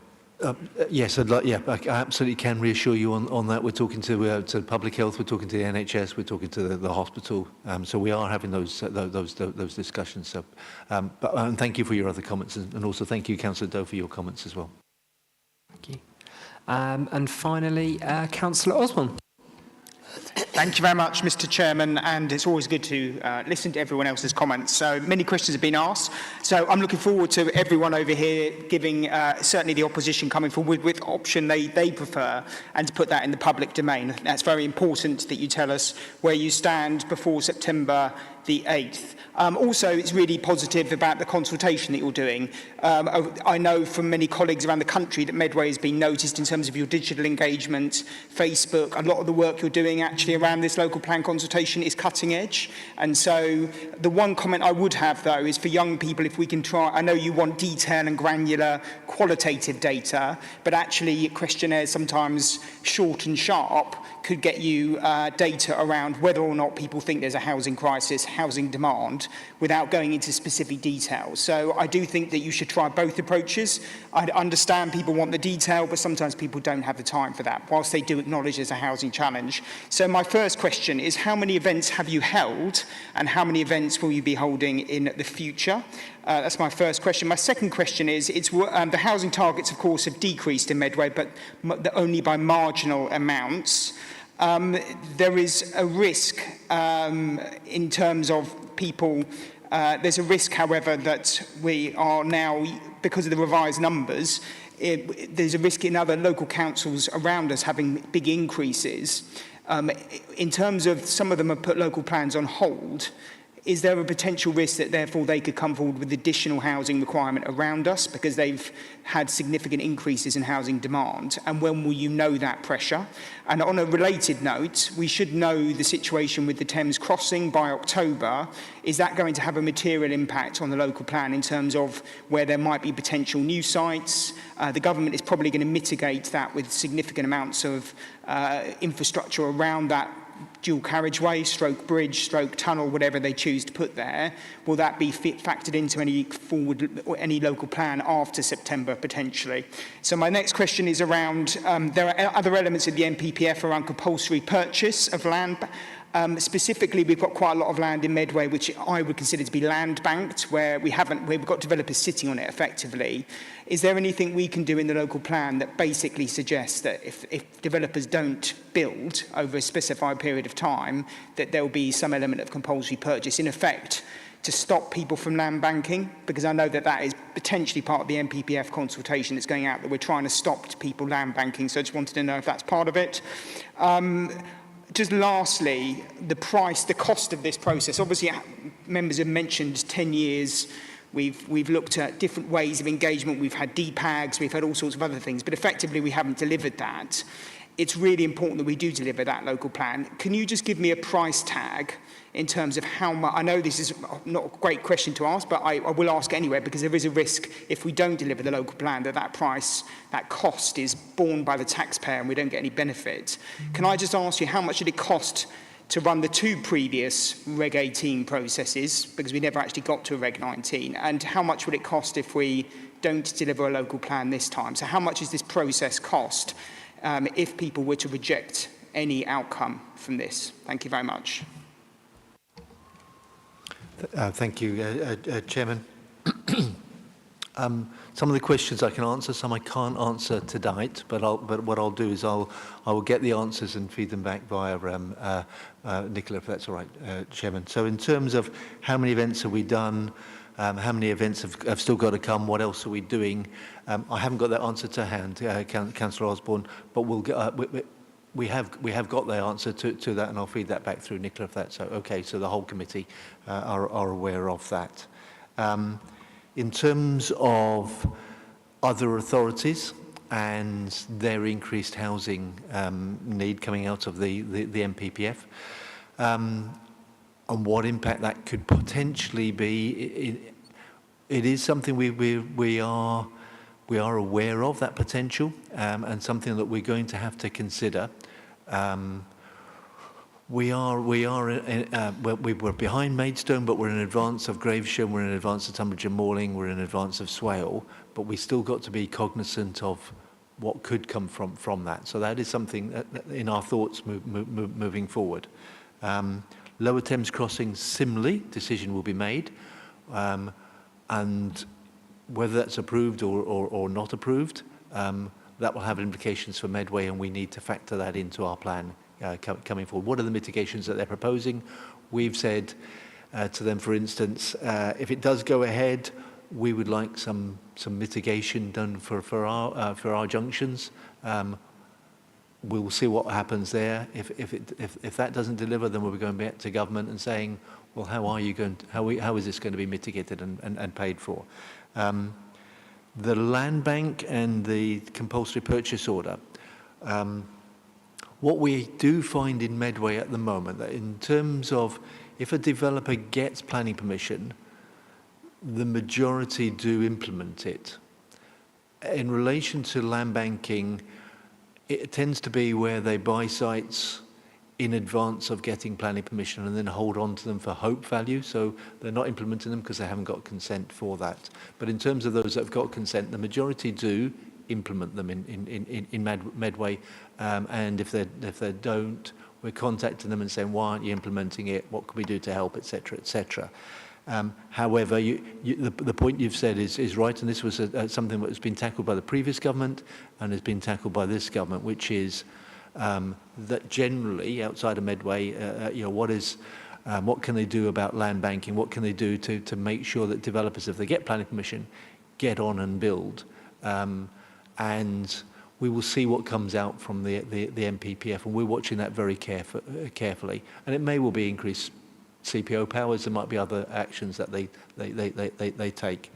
And then finally, the cost of the process up until now, and the cost of not going forward. I'll have to come back to you with the figures on that. I haven't got them to hand. What I would say, though, is that not having a local plan is costly. We have spent more money on legal fees in the last 3 years than any council in the country defending appeal in terms of defending appeals. Now that's a lot of money. In a way, it's been successful because we haven't had costs awarded against us on appeal. If we take Trentport, for instance, who lodged 3 appeals at the same time, one in relation to development at Cliff, one in relation to development at Swale, one in relation to development in Tunbridge and Malling. They won all 3 appeals. We were the only one which didn't have costs awarded against us. Tunbridge and Morning and Swale, it were hundreds of thousands of pounds of costs were awarded against them. So I just wanted to factor that in terms of the cost of not getting this local plan through. But in terms of more precise figures, I'll come back via Nicola if that's okay. Chair. Thank you. Thank you. Thank you all. So I just want to say thanks to the committee for all the contributions around tonight. I think that's been a very useful session, and we've very much been able to really scrutinise on the power of good scrutiny and the power of representation of all our different communities who have different concerns and needs, but also some very common needs. I just want to thank Dave and your team that have been involved, those that are here, those that aren't here. I went to the hauling event, and that was a very good, productive event as well, so may I join on that.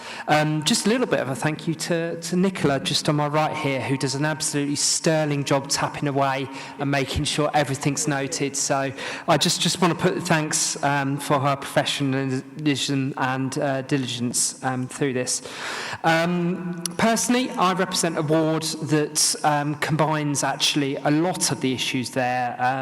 I have a town centre that has potential for growth. I have potential greenfield sites, and there are different aspirations, different concerns, different needs there, and getting this right is important, and this is a very, very difficult process. There is a reason why it's taken so long, but as we've heard, you know, there is a cost to that, and we need to get this done, we need to get this right, and we need to make sure particularly that we also work with national government to get that infrastructure funding. You know, the loss of the HIF recently shows you actually that there's an important role for national government as well. Really important that our communities have been involved as well, and I really want to praise that work, and in particular making sure that we visit all geographical areas, that we get involved with the communities that have natural concerns and fears, but we also reach out to some of those communities that are more difficult to reach and really have needs. And I just want to take a point from Mark's presentation in the last item. You know, we have 550 households that are homeless, that haven't got accommodation, and actually we'll speak in that too in a later item, and we've really got to think about those as well, and making sure that we have the right supply of good housing and well-rooted communities for them. Point I think actually Councillor Galvin touched on as well, that we really do need to focus on climate change and making sure that we put forward a really sustainable plan. It's going to be difficult over the next 20 years. There's going to be difficult conversations with communities and how we thread that path, but you know that there will be need for everyone to contribute, and actually the local plan is a place that everyone can talk about that there. And you know, I'd really encourage a proactive approach where we kind of set out what our vision is, and whether it's economic development, as Councillor Doe says, whether that's transport, as the contribution of Councillor Mandarakis and Jackson have particularly touched on. We really need to make sure that we kind of have an ambition for Medway, and we use it to the benefit of Medway, and really you know, fulfil our potential, and really make sure that we can be the best that we are. And with that, I want to go to the Vice Chair for a proposal. Thank you, Chair. The committee is requested to provide feedback on the proposals in Medway local plan consultation in relation to matters regarding the environment, regeneration and culture. Is that agreed? Thank you all. We've got a couple of items. That's been quite a long item, so I suggest that perhaps we take a 5-minute break, so be back here at 10:02, and those officers who have been here a long time and want to go away, thank you for your time, and we shall see you shortly.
Okay, everyone. Hope you enjoyed your short break. I'm assuming that the second half probably won't be as long as the first, but thank you for your forbearance. And in particular, the officers who are remaining here for the second half. So thank you very much for your time tonight. So the next item is the Capital Budget Monitoring Round 1 for 2024 to 25. And in a late substitution, Dave Reynolds will be presenting this in place of Andy McNally-Johnson. So Dave, over to you. Thank you, Chair. Before I get going, just want to point out that the report does unfortunately contain a couple of errors. So paragraph 5.1 on page 299 does mention a forecast overspend. That is in fact a forecast underspend. I think that's already been picked up by some members at some points before, so apologies for that. And then secondly, the table relating to regeneration other on page 309, the fifth column should say forecast spend 24-25, not 24-24. So just those, so apologies for those couple of errors in the report. Having said that, the report details the results of the first round of capital monitoring relating to the schemes within the remit of this committee and was presented to Cabinet on the 30th of July and has been considered by both the corporate and directorate management teams based on returns submitted by budget managers in June. The current year outturn and future years until completion of a scheme. Section 4 on page 298 contains information for all directorates for context, and Table 1 in Section 4.1 details the financial summary for the capital programme, and Table 2 on the following page details the associated funding streams associated with that budget. The result of the first round of monitoring is a projected underspend of around 4.7 million against a total budget of 324 million across the council. And that projected underspend actually all relates to capital schemes within the remit of this committee. I'll leave the introduction there. Happy to take questions alongside other officers from the directorate. Excellent. I see Councillor Galvin, I see Councillor Lawrence. So if we start with Councillor Galvin, please. Thank you, Chair. At least I don't have to now come out with my smart, because I did spot the difference between 5.1 and 9.1. Pentagon Healthy Living Centre, whilst it's absolutely delightful to see this project moving forward at long last, just something, the way it's worded in the report that worries me. It refers to this £13.1 million remaining in the budget, but it doesn't say what the total budget is, so I'd like that figure, please. And there seems to be a little bit of a caveat when it says that the health service have agreed in principle that they would pay it all back. So, how much wriggle room is yes, that worries me. So, so how much is the total cost of the project now, and are we absolutely certain that the NHS is going to pay the whole lot back? While we're in the Pentagon, it's not a finance question; it's more of the property officers. What's happened to the project to move the rec room from the first floor down to the old Chatham Grill unit? So when I was responsible for property, we got the old Chatham Grill unit de-asbestos, because at the time it was built it was chock full of asbestos. That was all removed a good 18 months ago.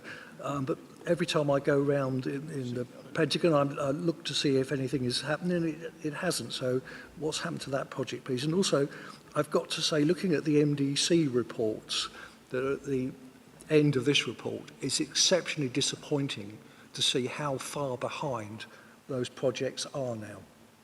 And I think it just goes to show that the new administration, it was crass stupidity to take members off the board of MDC, because it was members that drove the projects forward and had the hands-on feel for it. And now we're in the worst of all worlds in that we're having to pay directors for what Councillor Doe and myself did for nothing. We consider that to be just a normal part of our duties. But now these projects are way, way behind.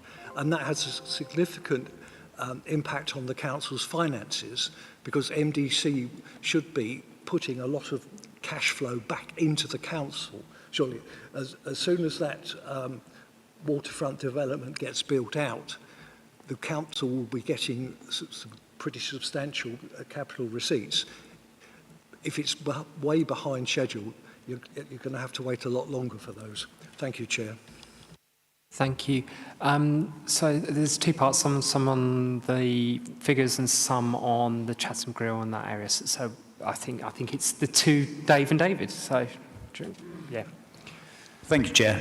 I'm David England. I'm the Head of Service for Valuation and Asset Management. So I'm been principally responsible for the Healthy Living Centre and its delivery. In terms of a Section 2 agreement, we have a signed, all contracts are signed and exchanged, so they are contractually bound. We know, Councillor Galvin, you obviously were aware of the previous conversations with them and the budgets that are fully confirmed. So the money is all there, and of course the overall budgets does include a budget of about £1.7 million, which is to do with their internal fit-out, which is part of the overall budget, but is not anything relating to our responsibilities. If I can then go to the rec room, we have had various thoughts about whether that continues. We've had a lot of problems with ASB in the centre when the rec room was moved over to the temporary unit after we started doing the innovation hub. And actually the youth services have decided that actually it's best if they go out of the centre and engage with the youths out. They found that it's better for them. But they are looking for a permanent home and they've got various options that they are considering. The Unit F, the downstairs, we haven't really come up with a plan which we can find is viable at the moment. And a lot of our effort has been sorting out the Healthy Living Centre, which has obviously taken about 4 years to get to where it is. So that's taken considerable work to do there. So I think that's best I can offer you, but hopefully that's satisfactory, Councillor. Well, hopefully we can find another space for the rec room. Yes, I will admit that some of the youngsters could be a bit boisterous, but at least it gave them something to do, somewhere to go. And we can't complain about young people being a nuisance if we're not actually providing them with, role models, which the youth services did with that. So, I urge that we do, if they don't stay in the Pentagon, it's a very important part of the council services to keep our young people occupied. Thank you. It is certainly very much under consideration, and properties have been identified, and we will give them every support they need to secure those. Thank you. Councillor Lawrence? Oh, sorry, apologies. Sorry. Just in terms of the total budget, I mean, although Andy's not here well enough to be here, he's online, so he's just kind of listened and thankfully, I thought I wouldn't be able to answer it, but he's just come back and says the total budget is actually 13.1 million. So the unspent budget is the total budget. So that's what it is. Thank you. Councillor Lawrence. Thank you, Chair. I'm sure you'll be having words with him with the mistakes in the report, Dave, tomorrow. I think just on the Healthy Living Centre, it's great to hear that only 4 years the NHS. I mean, it doesn't look good for all these 28,000 houses we need to build. So hopefully we'll get NHS services in this side of 2041. But we can hope. I just had a couple of questions on IPM, the Innovation Park Medway. Where are we in terms of that review? Because that seems to be going on for quite a long time. And I'm wondering whether we're incurring expenses such as maintenance, service charges and business rates whilst we make up our mind what to do with that. It's not going to be an easy solution. I wonder whether changing use for the land might be one way forward in order to attract other developers. Thinking about some of Medway's hotel accommodation, for example, we have a lot of, I think, 3-star hotels. Do we need to think a bit more? If we're not going to be able to rent that out to businesses, I think we just need a bit of different thinking. That was that question. Then I'm really interested in the Ascend project, which is the Innovation Hub. Yeah, I found the right brand name. I was looking at the website online and it's looking really, the website's brilliant. I can't wait to actually go in there because I'm quite interested in co-working spaces. But I'm wondering why we're capitalising the service costs. Is that because we're lacking tenants to pay the service cost? And is that a way of attracting tenants? I'm a bit worried that we've invested through, I think, the thick end of £3 million into that, and we're going to be struggling to put people in there. I think the tenants, because I know there's a day rate, and then there's a bit like what there is at the dockyard. There's a co-working space there. Now, I know that's been full from day one, but I think there's a lot of difference between the dockyard as a location and the Pentagon as a location. So that was my two questions. Thank you. Thank you. Can I just clarify your question about the service charge? Was that?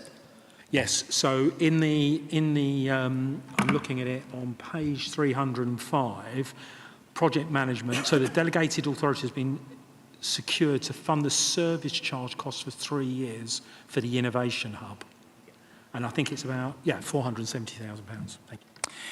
Thank you.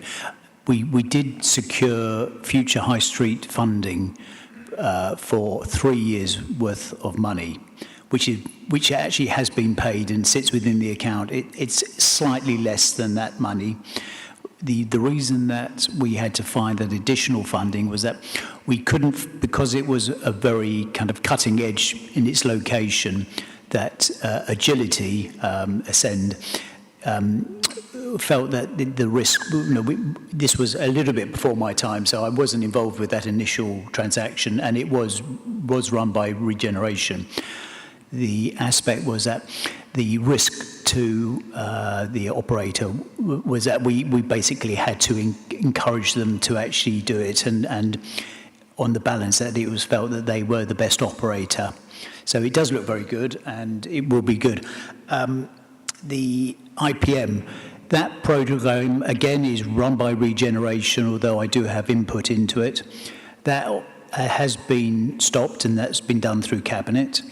All general expenses have stopped. There is a budget to make sure about security. There are reports that will be going through to Cabinet and through, obviously, all scrutiny about the future direction of that and how that will impact on the LDO that has been in place. So from that point of view, I don't think I can comment any more, apart from saying that it is actively under consideration, reconsideration, but obviously costs are actually contained and limited. Thank you for that. Just a follow-up question. When do you think it might be going to Cabinet for some form of update, which is, I think, is the obvious question? And just on the Innovation Hub, have we got tenants signed up? Do we know what that's looking like at the moment? Thank you. I don't know about tenants for the Innovation Hub because that's obviously going to be run by the third-party Ascend. In terms of the IPM, I believe that it will go to Cabinet in the early part of next year. We've obviously taken further advice at present, and that's obviously being presented through all the usual channels. And obviously that will come clear when that is published. But I believe that it will be for the early part of next year for Cabinet. Thank you. Councillor Osborne. Thank you very much. Just following up, obviously, on the Innovation Park, that's a legacy decision. The fact that the reason why this is out for review is because there were no interested tenants, and there we go. And there was one, perhaps, and that was after extensive advertising. So I'm not going to dwell on that point. But my question is more about Medway Tunnel. Obviously, this is an ongoing 10 years. I've always had issue with how that was purchased, and I will, to my dying day, have issue with how that was purchased because of senior people at this council involved in that conversation. However, can I get some update around the capital budget for that? I know the Department for Transport was given a grant to us. Can I ask when that grant is due to wind down for the capital element of the Medway Tunnel? Because at that point then, we will then have to step in to pay for it. And my second question is around, so it's specifically around the Pentagon works. And then I've got third, the Pentagon, there were some flooding issues that were identified with the Pentagon Centre. Has that been added onto this capital works? Because obviously, I don't know if there's been some assessments around that. Again, that purchase at the time, I'm not going to make comment, but it was at the top of the market. Might not have been the best time to have purchased a retail centre, but again, that's for those opposite me to discuss. But nevertheless, that asset has a significant problem with flooding. As I'm wondering if that's been mitigated in this report. And then just lastly, just thirdly, around the provision of, I've forgotten the third one. I think those are the two I had. If I remember the third one, I'll come back. Give an answer about the flooding to the Pentagon. The reason why the Pentagon flooded, because Southern Water had not maintained the pumping station on the riverside. The float switches that were supposed to turn the pumps on, or they're diesel-driven pumps to drive the Archimedes screws. So when we had high spring tides and the water backed up, the pumps should have cut in, so they were designed, but they didn't. So it was not extra expense from this council. It was getting Southern Water to fix their pumping station. Thank you. Okay. Just on the point relating to the Medway Tunnel, I understand that the capital budget left is around £7 million, and that was from the Challenge Fund that we were allocated in 2020-21, I believe. Works are progressing on the upgrades that are required for the tunnel, and as far as I know, they're all on schedule, and we're already going out to tender imminently to get the contractor in to do the VMS and the various upgrades that are required.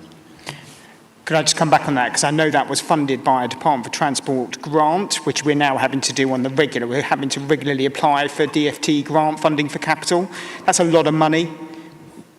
Purchase for £1. Again, that decision in my mind was absolutely insane, but you guys over there, that was a decision you made. When is that budget due to run out? Because that might then fall onto us to have to pay for the capital, as well as the revenue costs for that. I can try and find out for you and come back to you, Councillor, on a definitive date, but my understanding is that we have a pot of money, it's capital, and we will spend what's needed, and hopefully there'll be some left that will roll over. But as far as I'm aware, the allocation that we got was in 2020-21, and there's nothing in the pipeline after that. But I'll stand corrected if that's wrong, and I will come back to you. Thank you. Councillor Osborne, in terms of whether the payment was over or not by purchasing the Pentagon Centre, I wasn't at the council at that stage, so I really can't comment. We have obviously seen commercial values drop quite considerably. These are the ebbs and flows of a commercial market. Most likely at the time that obviously the council took professional advice on this, but no, I really can't comment anymore, but that's the twos and fro's. Just on my third question, that's fine, understood. It was purchased at a time it was very expensive, and then the prices tumbled. So I think people outside can see whether or not we purchased it at the correct value. Just on Temple Marsh open space, so it's indicated that we're now subject to a KCC review of the land because of the issues with landfill monitoring that might or might not occur there. Is there a risk that KCC might come back with a report saying, we don't recommend this being used for anything because of potential landfill implications from the historic use of that site? And when will we know that? I'm assuming it won't happen because obviously we're at a stage where we've allocated budget and has been some assessment done. But what if KCC's, when is that report due and what might be the impact of that? I obviously know the site. This is being handled at the moment by Green Space. who are undertaking investigatory work. Whether KCC come and stop, who knows? But there's nothing that we have been flagged to us that is the case. But no, obviously, Green Space are looking at this in some detail. Would it be possible just to get Green Space just to provide a quick update on that as well? Okay, I have just Councillor Peake left. Is there anyone else who wants to speak on this item other than Councillor Peake? If not... Right, thank you. I'm not even quite sure my questions, how appropriate it is, because I'm looking more about timetable. Obviously, this report is telling us about money allocated in the capital budget report. I'll give it a stab anyway. On page 304, I too am very concerned about the Pentagon. I really want this to be transformed and to work. So I've got 3 links to Pentagon. On page 304, it talks about the future capital works, a remaining budget of £985,000. Options remaining budget are currently being explored and appropriate approvals will be sought when required. So my question is about the timing of that. Have we got an update about how far down that road we are about getting that money? That's one question. The next one, sorry, I have to look at my notes, is on page 305 and 309. On page 305, to do with the Pentagon as well, there's the transformation budget of 561,000. Project is at contracts award stage pending NHS funding approval and signing of the NHS agreement. We are hoping this to be secured over the summer. You know, for what summer we got, it's not that much of it left, so I'm just wondering what the progress of that is. But curiously, whilst the NHS is been sought in those terms, on page 309, it does say that the Healthy Living Centre has actually, where is it? Sorry, deliver a Healthy Living Centre, blah, blah, blah, increase access. Contracts are still due to start on site over the summer 24. So that money is identified, and again, it's a timing about when that work is going to start. So if I could ask those questions, and then I want another completely different question on page 301, I think it is, about street furniture, which may seem trivial, and I've had this argument before. Some people don't think worrying about something like this is important. I disagree. I think the look of somewhere is very important for all our well-being. I do think street furniture matters. There's no money allocated for it at all. Is there any way of finding out what the consequences of that could be? Do we have signposts falling down and so on? Thank you. I think some of these questions are going to have to come back to you because I'm going to need to consult with the Regeneration team, because a lot of the figures that you've just said were things that the Regeneration team started with. Obviously, although the asset sits with me as a general fund head of service, the work was kind of commissioned by the Regeneration team. So some of these figures I'm not completely clear on. So I think rather than giving you what I think, it would be better if I consult with those colleagues and then we come back to you kind of properly and comprehensively. Thank you. Street furniture, I totally agree with you. I think because the new paddock has opened yesterday, and I don't know if any of you have been to look at it, it does look fabulous. And I think as soon as we got our cleaning regime worked out well with Norse and it keeps it looking spotless, then we saw people enjoying sitting on the grass. So I think that's a huge, huge benefit. So if we have more furniture like that, that would be very good. Excellent. Thank you all. I just wanted to note 2 pieces of good news. One, the refuse vehicles and the saving during that tender, that's good to see. The other really good news is obviously yesterday's opening of the paddock, and it's good to see a brilliant exemplar piece of urban realm public space in the centre of Chatham, and obviously that will tie in to developments there. And so I want to put on record thanks to those who have been involved in the full delivery of that as well. So if we could go to the Vice Chair for a proposal, please. Oh, sorry, we're there. Thank you. It is recommended that the Regeneration, Culture and Environment Overview and Scrutiny Committee notes the results of the first round of capital budget monitoring for 2024-25. Are we in agreement? Agreed. Thank you. Oh, excellent. On to the next item. This is the Revenue Budget Monitoring Report for Round 1, 2024-2025. This is Dave Reynolds will introduce this item and he wrote it, so hopefully you'll be better prepped for this one. That's a bit too much pressure. I'm not sure I like that. But yeah, thanks. Okay, yeah, so this is the report that summarises the Round 1 Revenue Budget Monitoring position for 24-25. Again, this was presented to Cabinet earlier this month and has been considered by the Directorate Management teams and CMT based on returns submitted in June again. The result of this process is not so good news. It's projected overspend of 16.5 million across the council, of which around 3.1 million relates to kind of areas within the remit of this committee. As previously reported, like the council's general reserves only sits at just above £10 million, so we would not be in a position to fund an overspend on the scale that's currently projected. That said, people always do forecast quite prudently in round 1, and it is on kind of very early data, so we would envisage that the forecasts do start to come down as those forecasts, people become more confident in those forecasts throughout the year.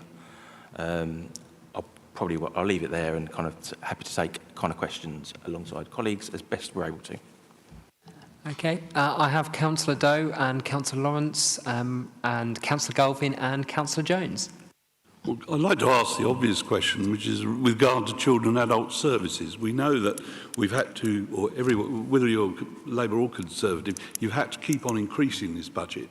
And it just seems that even though we increase the budget, it's still not managing to balance. And I just wonder, how far is there any scope for getting it back to the budget, or are we going to see an even higher figure at the end of the year? You know, what precisely is going wrong now?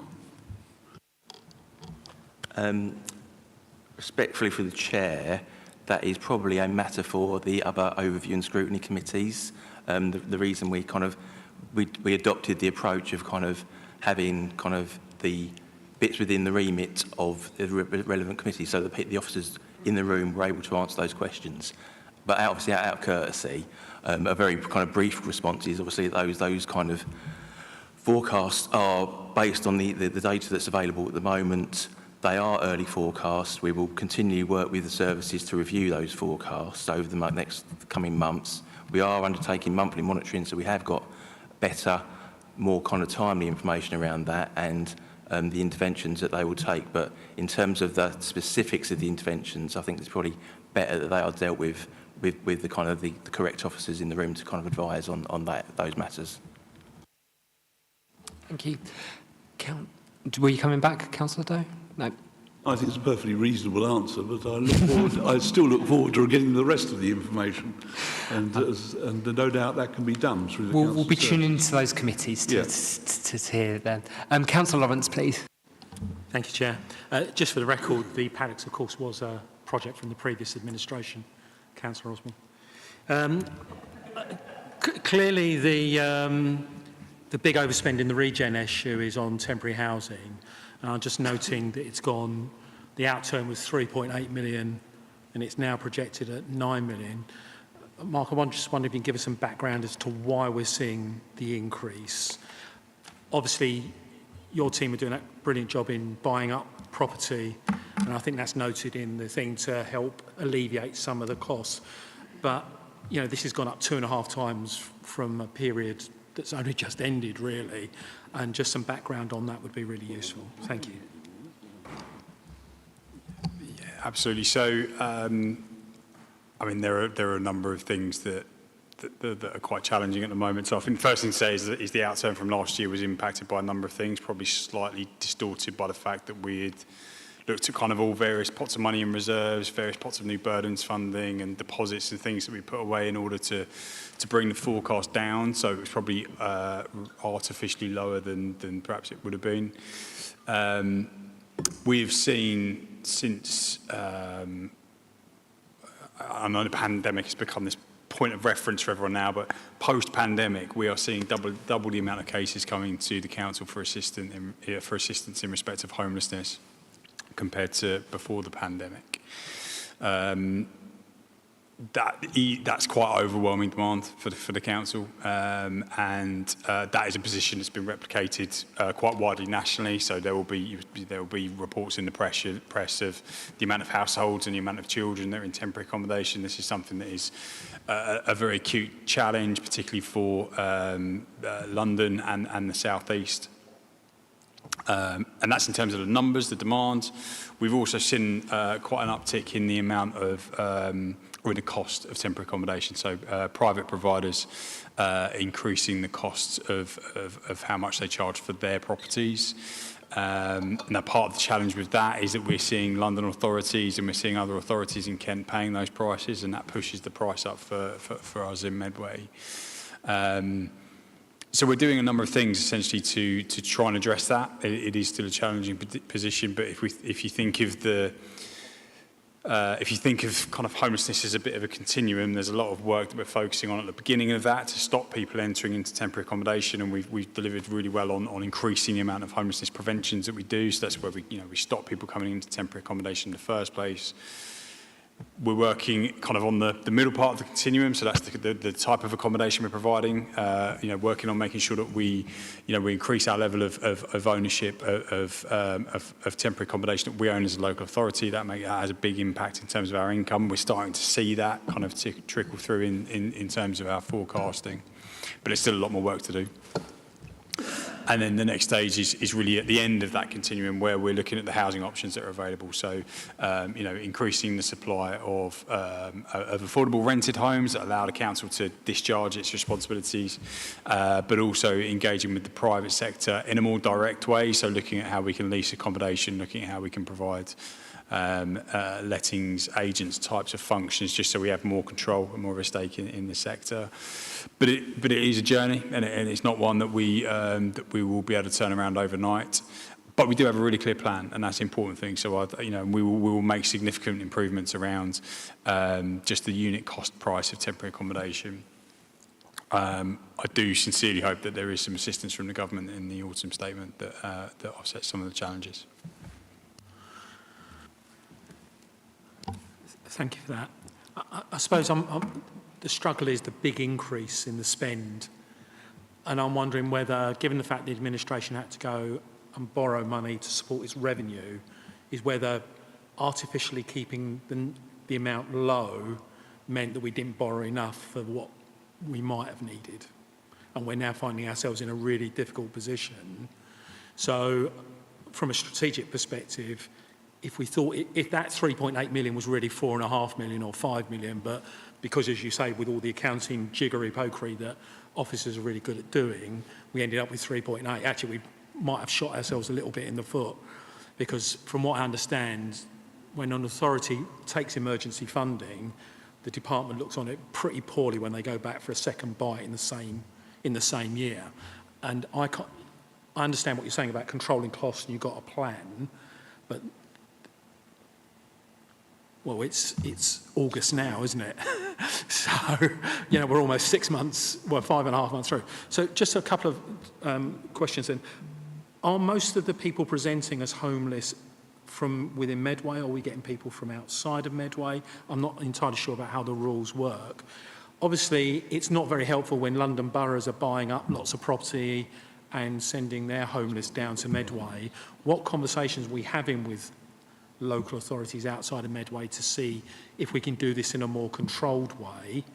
And is the length of time that someone's in temporary accommodation going up, and that's having an impact because there's nowhere to move them on to?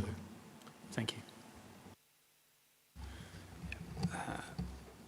So,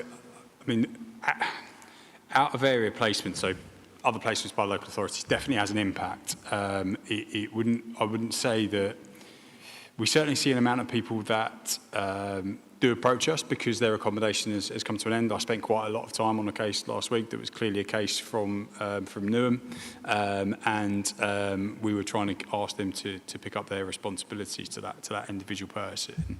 But it's still relatively the thin end of the wedge. Most of our demand comes from Medway.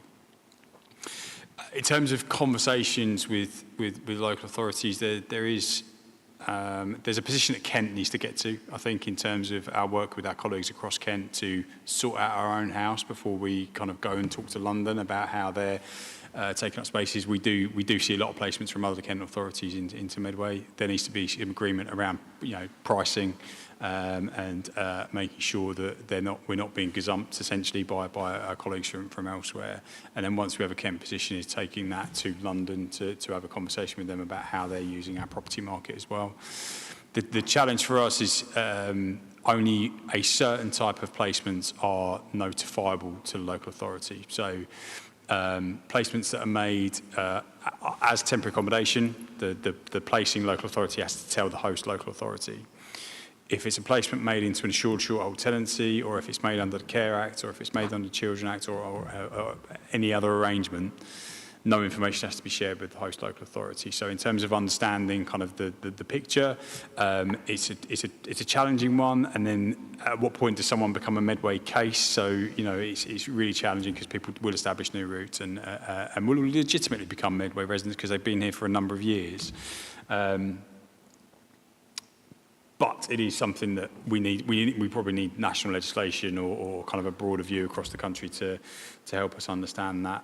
In terms of the length of time that people are in temporary accommodation, it will be increasing. So certainly I think previously most people stayed in temporary accommodation for about a year, which is pretty good. I think if you looked at other local authorities, people had much longer, significantly longer stays in temporary accommodation.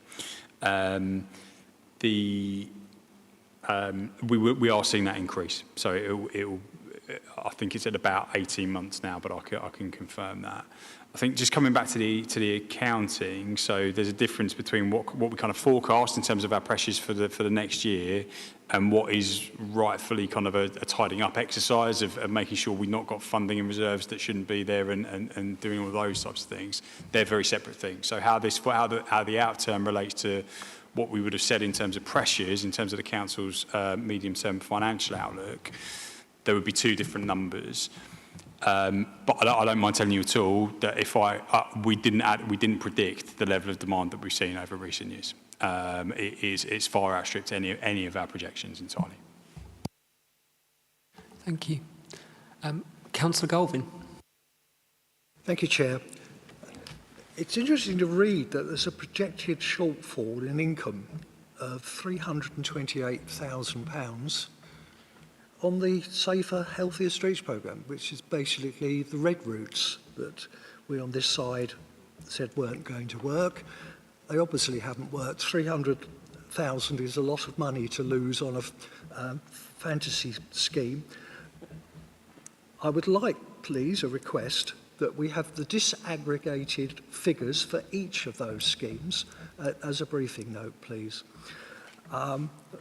Just on the cost of getting private rented accommodation, and I'll declare a slight interest in this, that I am a private landlord, but I'll just give a warning that if you go ahead and try and force a licensing scheme across the board, that will just force more private landlords out of the business and the situation will get worse. Yes, I will agree that there are certain areas in Medway where the standard of the accommodation is appalling and that needs to be dealt with. But across the board, most private landlords provide excellent accommodation, so let's not have a case of throwing the baby out with the bathwater. The other little one that intrigued me, that there's been a saving on the expenses on public conveniences. I hope that's not resulted in a little bit of delicate thing, but I'm going to be quite open about it. Right, little comments there. I've had a prostate cancer. I've had an operation, and I've now found that the necessary thing of actually changing your pads is extremely difficult. Most places you can't find a bin. In Northgate in Rochester, about a month ago, I was delighted to find a bin in the cubicle, but when I went to use it, it was absolutely packed full. You couldn't get the thing in. And then when I asked the Norse guy who was in charge of the loo, he said, well, they're only emptied once a month. You know, I think that is a very short-sighted cost saving, because the temptation for people, if they can't put it in a bin, is to try and flush it down the loo, which will, you know, cause far more expensive problems if they're blocked up. So just a word of advice, please don't try and cut corners on loos, because with an increasing elderly population, there's a lot of people like me with having prostate problems and things like that. And it's with the demographics, it's only get worse. So, and it'd be really, really nice if all our loos could have a suitable bin. That would be a good thing to do for the people of this city. Thank you. Thank you for that, Dave. Sorry. Okay. So on the Safer Healthy Streets income, we'll probably need to work with the service to see what we can provide. But my understanding of why there is a kind of a shortfall in the income in the current year is obviously due to the, I think there may have been a slightly delayed implementation, and the fact that obviously they've got the warning letters going out, so people get a kind of don't get fined on their first incursion. So it's all related to that, but we'd need to work with the service to kind of see exactly what we could provide. But in terms of that, the utilities, or sorry, so the public convenience ones is just a kind of a kind of where we budgeted for a certain increase in the utilities costs, and that they haven't come through in that particular area. It's no more, no less than that. Sorry, what was the third bit of answer to all of them, or was there one in the middle I haven't quite covered?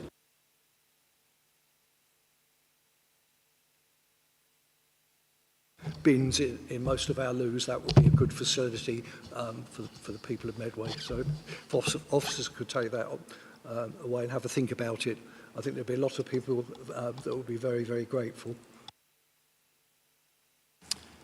Yeah, I'm sure we can know that's a very important issue, particularly over as demographic change is occurring. Next, can I go to? I've got just Councillor Jones and Councillor Osborne left to speak. So, Councillor Jones. Yeah, thank you very much, Chair. I wanted to ask a question on libraries and community hubs, but before I do, I've accumulated quite a lot of ammunition tonight for the overview and scrutiny report to full council. I disagree with a lot of what's been said from the other side of the chamber about temporary accommodation and the Safer and Healthy Streets scheme, but I shall be returning to these issues in view of the lateness of the hour on another occasion. My question was about the libraries and community hubs, which appears to be a slight underspend.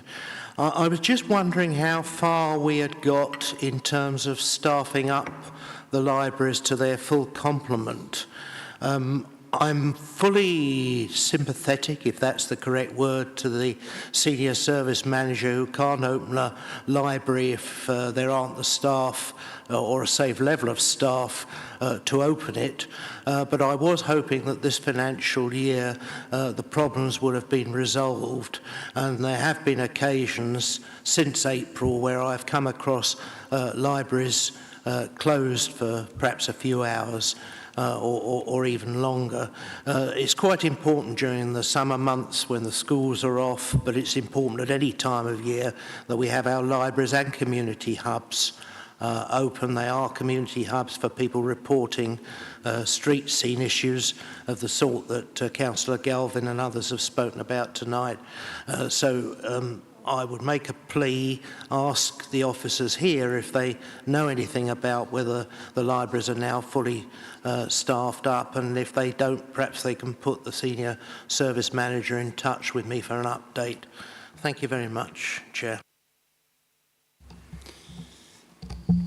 Thank you, Councillor, for the question. The issue to point out is probably our libraries and hubs are probably never quite fully upstaffed. There is a turnover of members of staff. That was compounded by the impact of budget savings last year. So in order to bring the council's overall overspend to the lowest level possible, we held a lot of vacancies across a lot of teams, and we're probably still feeling some of the impact of that.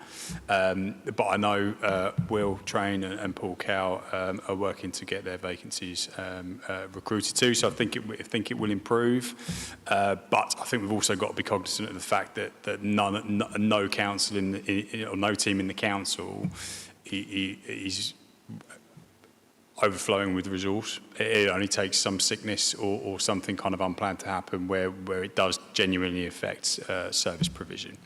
So we'll always do the best we can. We'll always aim to keep as many buildings open as we can. We're working on kind of bringing our the vacancies to a level where they're resourced, but it's still pretty tight.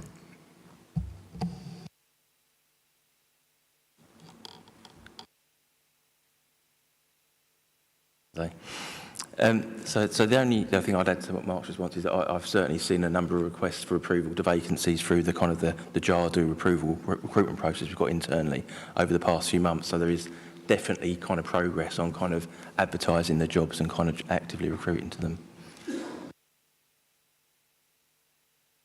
Thank you, Chair, for those answers. Cheers, thank you. Okay, Councillor Osborne.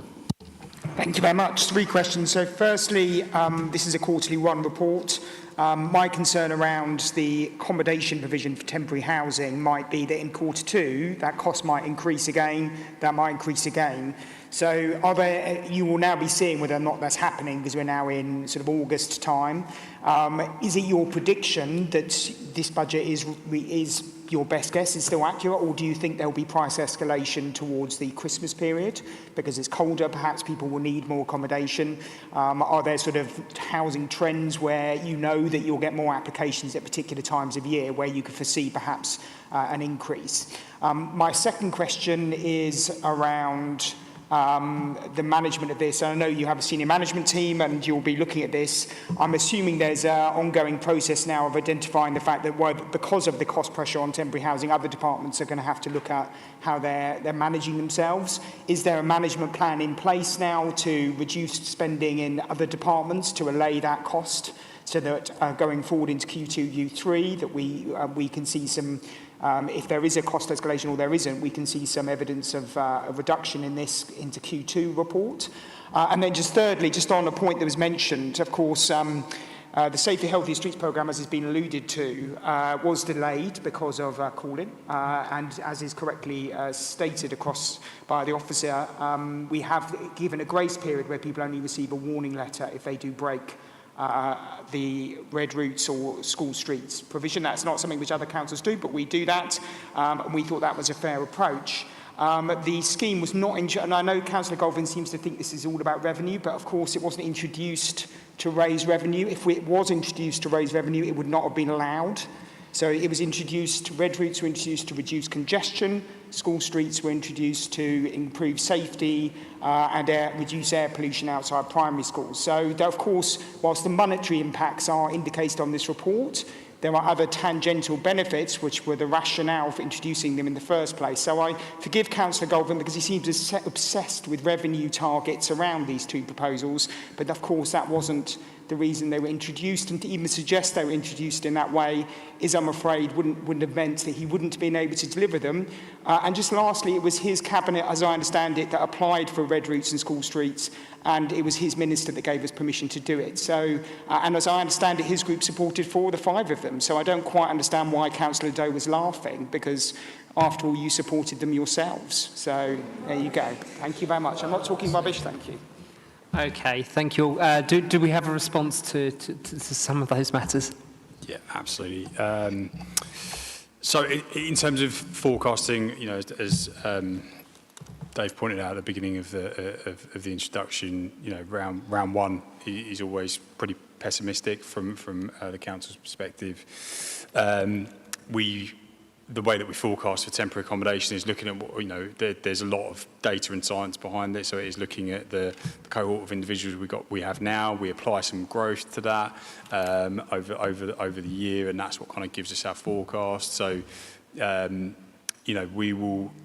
be putting in a range of things that we'll be working through a temporary accommodation reduction plan, essentially. So that will, I won't talk about the continuum again, but it will aim to look at all of those elements of the homelessness journey and look at any kind of gains that we can introduce to push the forecast in the other direction, essentially. So that might be looking at how we offer incentives to the private sector. It might be targeting more of our social housing at temporary accommodation. It might be making some changes on the front end of our process to intervene with people earlier before they end up in temporary accommodation. So I think in terms of what our round one forecast looks like, I think I'm satisfied that I've got confidence from my team that it represents a robust forecast and hopefully something that we can improve on throughout the year. It is a challenging position, though. I can't deny that, and it's always, if something was to change with the economy or some something that means our private landlords aren't as willing to hold on to tenants, there are certain things that can impact our position. Price increases, again, I think we've seen the worst of the price increases. I would hope, even at a national level. I know inflation kind of ticked up ever so slightly yesterday, but you would hope that we've seen the worst of that, and our prices will become at least a bit more stable than they have been over the last year or so. I think in terms of impact, there is absolutely, we will absolutely take management action to reduce our forecast across the board or absorb that pressure as far as we possibly can. That will mean in the future, holding posts that we would like to recruit to and impacting levels of service that of the teams that we manage. But it is a constantly diminishing circle of resource that we're dealing with. There is a limit to what can be achieved. That's the reality. I suppose, I think just to pick up on the point about what other departments might need to kind of contribute, I think it's fair to say that across RCE there are other areas of income generating potential as well, which these forecasts may be slightly pessimistic on, given the, as we said earlier a number of times, the kind of the early nature of these forecasts. So, as Mark's TA pressure may not go away in its entirety, some of the other pressures may, or some of the other income kind of streams may improve beyond what's in this kind of current report. And as Mark said, there will be other management action. We'll continue to look at the kind of the earmarked reserves as well, and this directorate has probably got the biggest kind of ability to impact their kind of out-turn position by the earmarked reserves. So that's a piece of work that within finance we'll work with Adam and all of his ADs on to kind of identify where we can kind of make those impacts.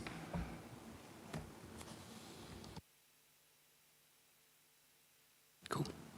Excellent. Okay, if that is okay, I will go to the Chairperson for a recommendation.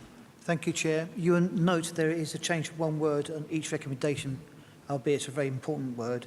So the recommendation now reads, the committee is asked to note the results of the first round of revenue budget monitoring for 24-25. At 1.2, the second recommendation, the committee is asked to instruct the corporate management team to implement urgent actions to bring expenditure back within the budget agreed by full council. Is that proposal accepted? Agreed. Thank you. Okay, next we're on to the home straight with the petitions report. This report is for noting only, so we don't need an officer introduction, but I am pleased to see that the one petition has been taken forwards in a positive manner. Does any one member want to contribute on this item? Okay, to the Vice Chairperson for a recommendation, please. God, that was quick. Thank you, Chair. The committee is requested to note the petition responses and appropriate officer actions in paragraph 4.1 of the report. Is that agreed? Agreed. Excellent. On to the final item of today. We are on to the VOC programme. Nicola, could you introduce this item, please? The work programme is attached to Appendix A for the committee's consideration, and sections 4.2 to 4.5 of the report summarise changes that have been made to the work programme. Thank you. Excellent. Any member want to come on this one? I have both Councillor Lawrence and Councillor Galvin. Councillor Lawrence, please. Thank you, Chair. Not so much on the work programme itself, but I do note that there seems to be a very large backlog of outstanding actions in Appendix B. It seems to be much larger than other scrutiny committees would perhaps have. So perhaps, Chair, that's something for you to take up in your new position. But Absolutely. I look forward to going with that. I believe there's a note outstanding for my first ever committee about buses, so I will be pushing for that. And I'm sure that your opposition spokes will also do that. And as we hand over elegantly to Councillor Lawrence. Thank you, Chair. Yeah, I think just iterating what Councillor Goldwyn was saying, I think we've inserted another meeting here, haven't we? We've got a February meeting with only one item in it, and I'm just wondering if we can move some of the items from January and December, move them around, so to make the February a 2-hour meeting by shifting some stuff around, because I think 6:30 till 10 o'clock is quite a long meeting for us all. But I'm happy to discuss these offline or at the next pre-meeting, if that works for you. Absolutely. You, obviously, Councillor Williams, as the usual channels, and our new Vice Chair, I'm sure we will meet, and all members are encouraged to go through their spokes ways of improving, because also I think that there's other things that we can do with this committee as well. So I'd encourage all members to go through there. And with that, I am going to go for a final proposal to the Vice Chairperson. Thank you, Chair. I must admit, at this stage of the evening, I am thinking about my dinner. Anyway, recommendations. The committee is asked to note the report and agree the work programme as set out at Appendix A to the report. Also, the committee is asked to note the action log as set out at Appendix B to the report. Is that agreed? Agreed. Excellent, thank you. Just if you oblige me 2 seconds, we're just going to come into close, but I'd just like to highlight the brilliant work for summer events, in particular the Medway Youth Service and child-friendly Medway teams have been undertaking, and lots of our council services in this directorate have been doing, so let's acknowledge that. And on Saturday is Medway Pride, and it would be great to see people there. Medway's first ever open LGBT MP will be there, I'm sure, and I'm sure we all congratulate him personally here tonight. So I look forward to seeing everyone out and about, and thank you for your diligence for this lengthy and well-discussed meeting. This meeting is closed.